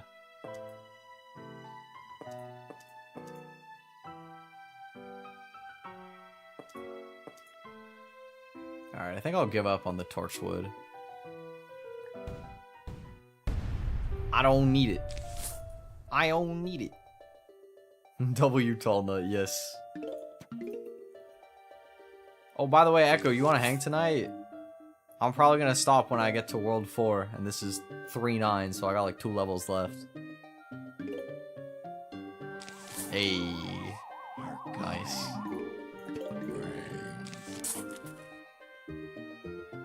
I'll probably grab food and then we can hang after. Yeah, okay, same. The classic.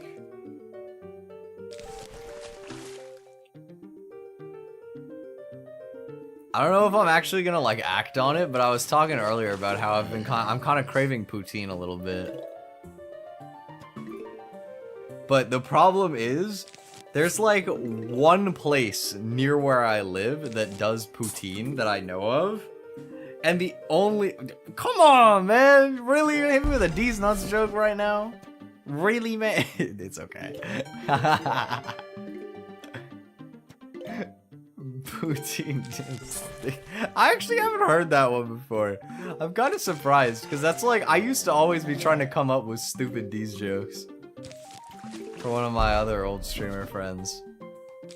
I would always just try and like get him in his chat. I never came up with that. Somehow. Get her, bro. Later, we'll get one later.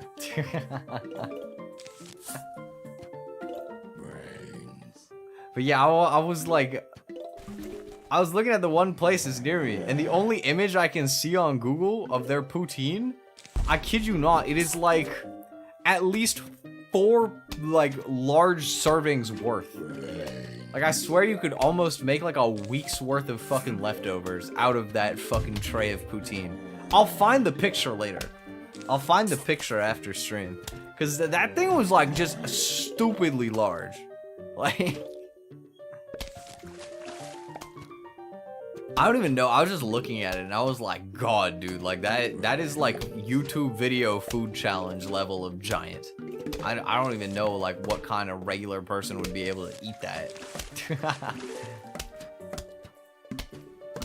Okay, I don't know about a family of 4 for a week, but poutine. Yeah, no, I was literally saying that earlier. It's actually like just straight up like fucking poutine mukbang. It's just too much food, dude. I'm trying to have poutine for a night, not for like a month. I don't even think it would like keep that well, right? Because you got like gravy and like cheese and stuff. You wouldn't want to keep it too long.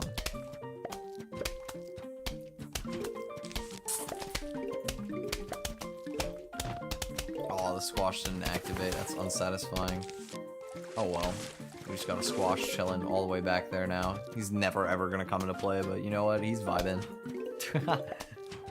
Thing called Stuvlies here, and I can't tell if it's the same thing as poutine. Hold on, I'll Google it. I probably pronounced that terribly as well, by the way. No, this is different. I can already tell you that. Well, I'm seeing it's also called Flemish beef stew. If that's the same food that you're talking about.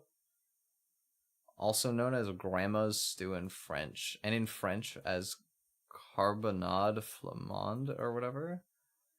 Anyway, this is like, this has like beef in it. It's a little bit thicker. I see that you can have it with fries. So maybe a similar idea. To be fair, Stoufvlas. Okay, Stoufvlas. Gotcha. Bro, get your head out of the D's nuts jokes, bro. Shut up, bro. Nah, poutine is like... It's like fries with gravy and cheese curds. It's like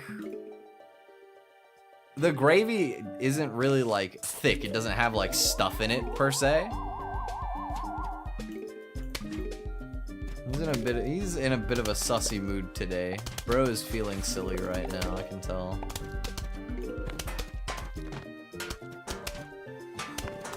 The plants got stream acting up. Oh nah.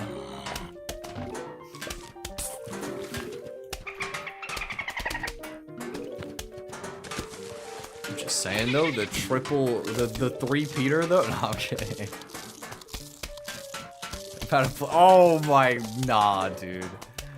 I hate that that actually works.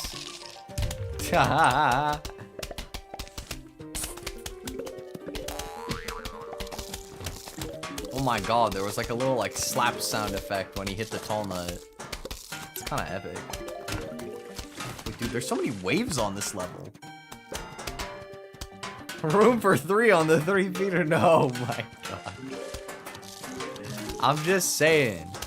Y'all remember that old YouTube short where I said that where I made a certain comment about Weepin' Bell as a joke during a Pokemon tier list and it got like 10,000 views?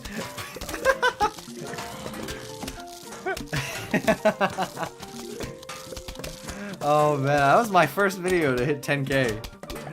And I was like, damn, this is my legacy now. me posting that. Okay, to be fair though, it can always get crazier though. You know what? It can always get crazier. I saw a clip on Twitter today from Professor Lando. And if anybody knows who Professor Lando is, you already know that this is about to be like really like dumb. But it was like on a podcast, they were like, what's your weirdest hear me out? And I kid you not, like in a split second, he already knew his answer and he was like, the caterpillar from A Bug's Life. I was like, I had to look it up again because I haven't seen A Bug's Life in a really long time. But that might be the most cursed hear me out I've ever seen. Not gonna lie.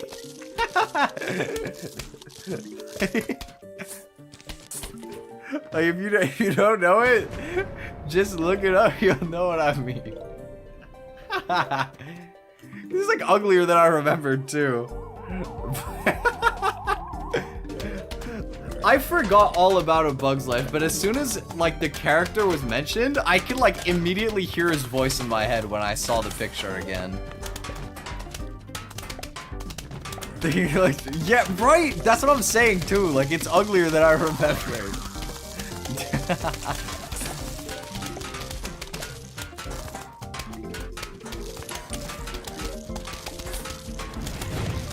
I ain't hear that, man. See, you know what though? I can respect it because that's an actual hear me out. Like I feel like nowadays people will be like hear me out and then post like the most lukewarm hear me out I've ever seen. You know what I mean? Like sure, if you showed it to a Victorian child, they would explode. But like, we live in the year 2024, okay? Seeing some like wolf daddy in a gacha game or something is not a hear me out anymore, you know what I mean? Like, we know that there's a crowd for it now. But like, the caterpillar from A Bug's Life? That's a real hear me out right there. I'm not saying he's right, but you gotta respect the courage, you know what I mean? You gotta respect the creativity. No, not me. No. I'm not the hear me out. Because I'm so cute. But not in that way though. Not in that way.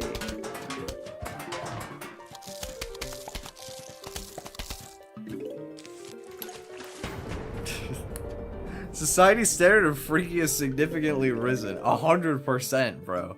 100%.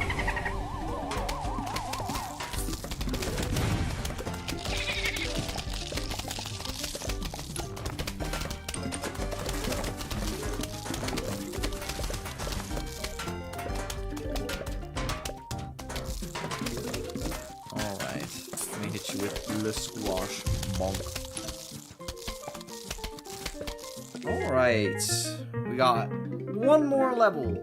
Yo, I'm kind of balling. I got almost 4K. Hello, we heard you were having a pool party. We think that is fun. We'll be right over. Sincerely, the zombies. I was gonna say only one way to be cute, but upon further thought, I take that back. 100%. No. See, there's a huge difference between cute in like a way that could be sexualized and cute in a way that is just not sexually cute, like at all. I think there's a very important distinction to be made. And like, I purposefully designed Twi to not be sexually attractive. Not to say like ugly. But I didn't want to be one of like the VTubers that would have a bunch of people like thirsting over them. Cause it's not the audience I want. Like just personally speaking, you know. Don't you dare eat my torchwood. What the fuck, man? You ate my torchwood. How dare you? I'm offended.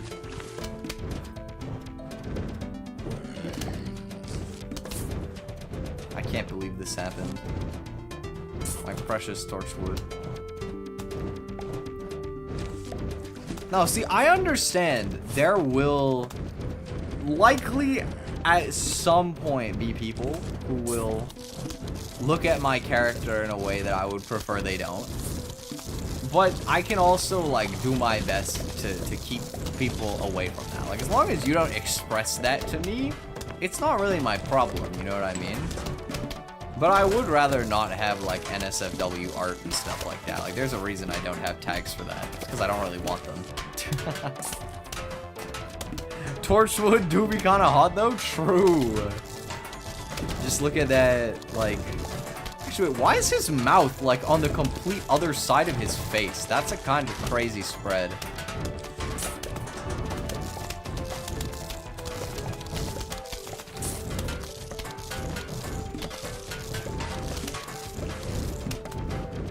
Like, you gotta give it to him. That is like a crazy level of smugness. He's literally got his like mouth like a clean 180 onto the other side of his face. It's a lot of jalapenos. Why do I feel like there's gonna be a zomboni or two? Perhaps.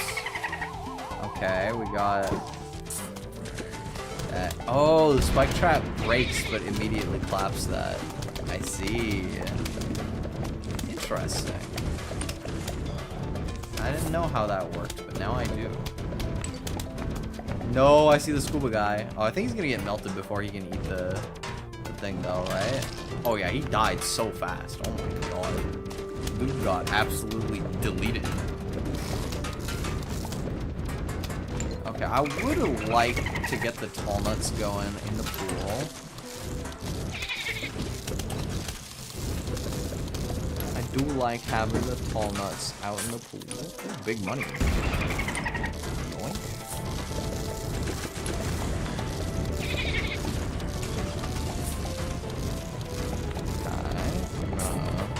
The squash.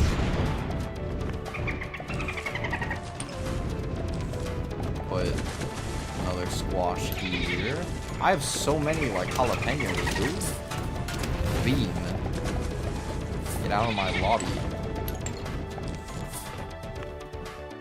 I'm not gonna lie, having the three-peaters with all of the torches is really satisfying. It's kind of epic. Like, there's just so many peas on the screen. Oh, no, I totally forgot about that, too. He looks so sad. No, be strong, Tall Nut. It's okay. You won't die. Not today. You will live, my friend. Zombies ain't got nothing on you. Holy, yo, they're being generous as hell. I'm balling. Accidentally, no, you're fine, bro. That was like the most stupid message ever anyway. It was like just completely random.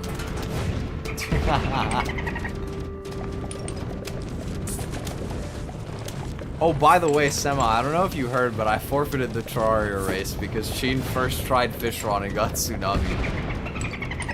I had like the weirdest thing happening yesterday as well, where like I felt like my character was like moving slower than usual, and I'm pretty sure it was placebo.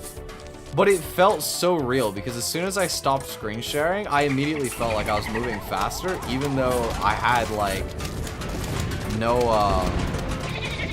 what's it called? Like I didn't have major buff anymore. I felt faster anyway.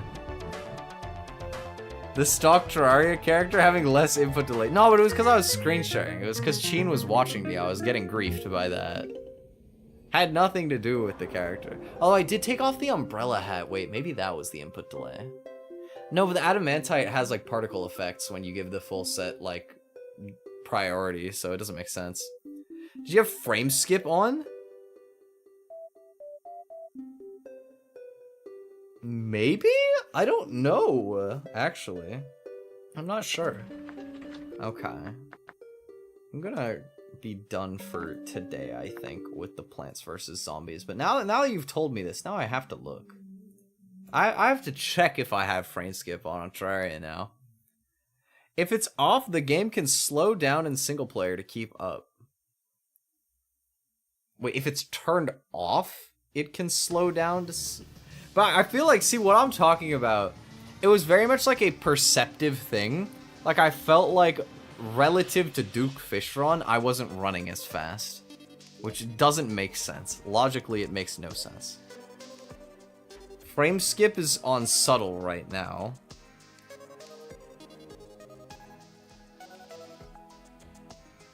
I don't know if that's a... Should you even have frame skip on? What is... I don't really understand what frame skip does. Frame skip on, the game will skip rendering frames so you still get the normal experience. Oh.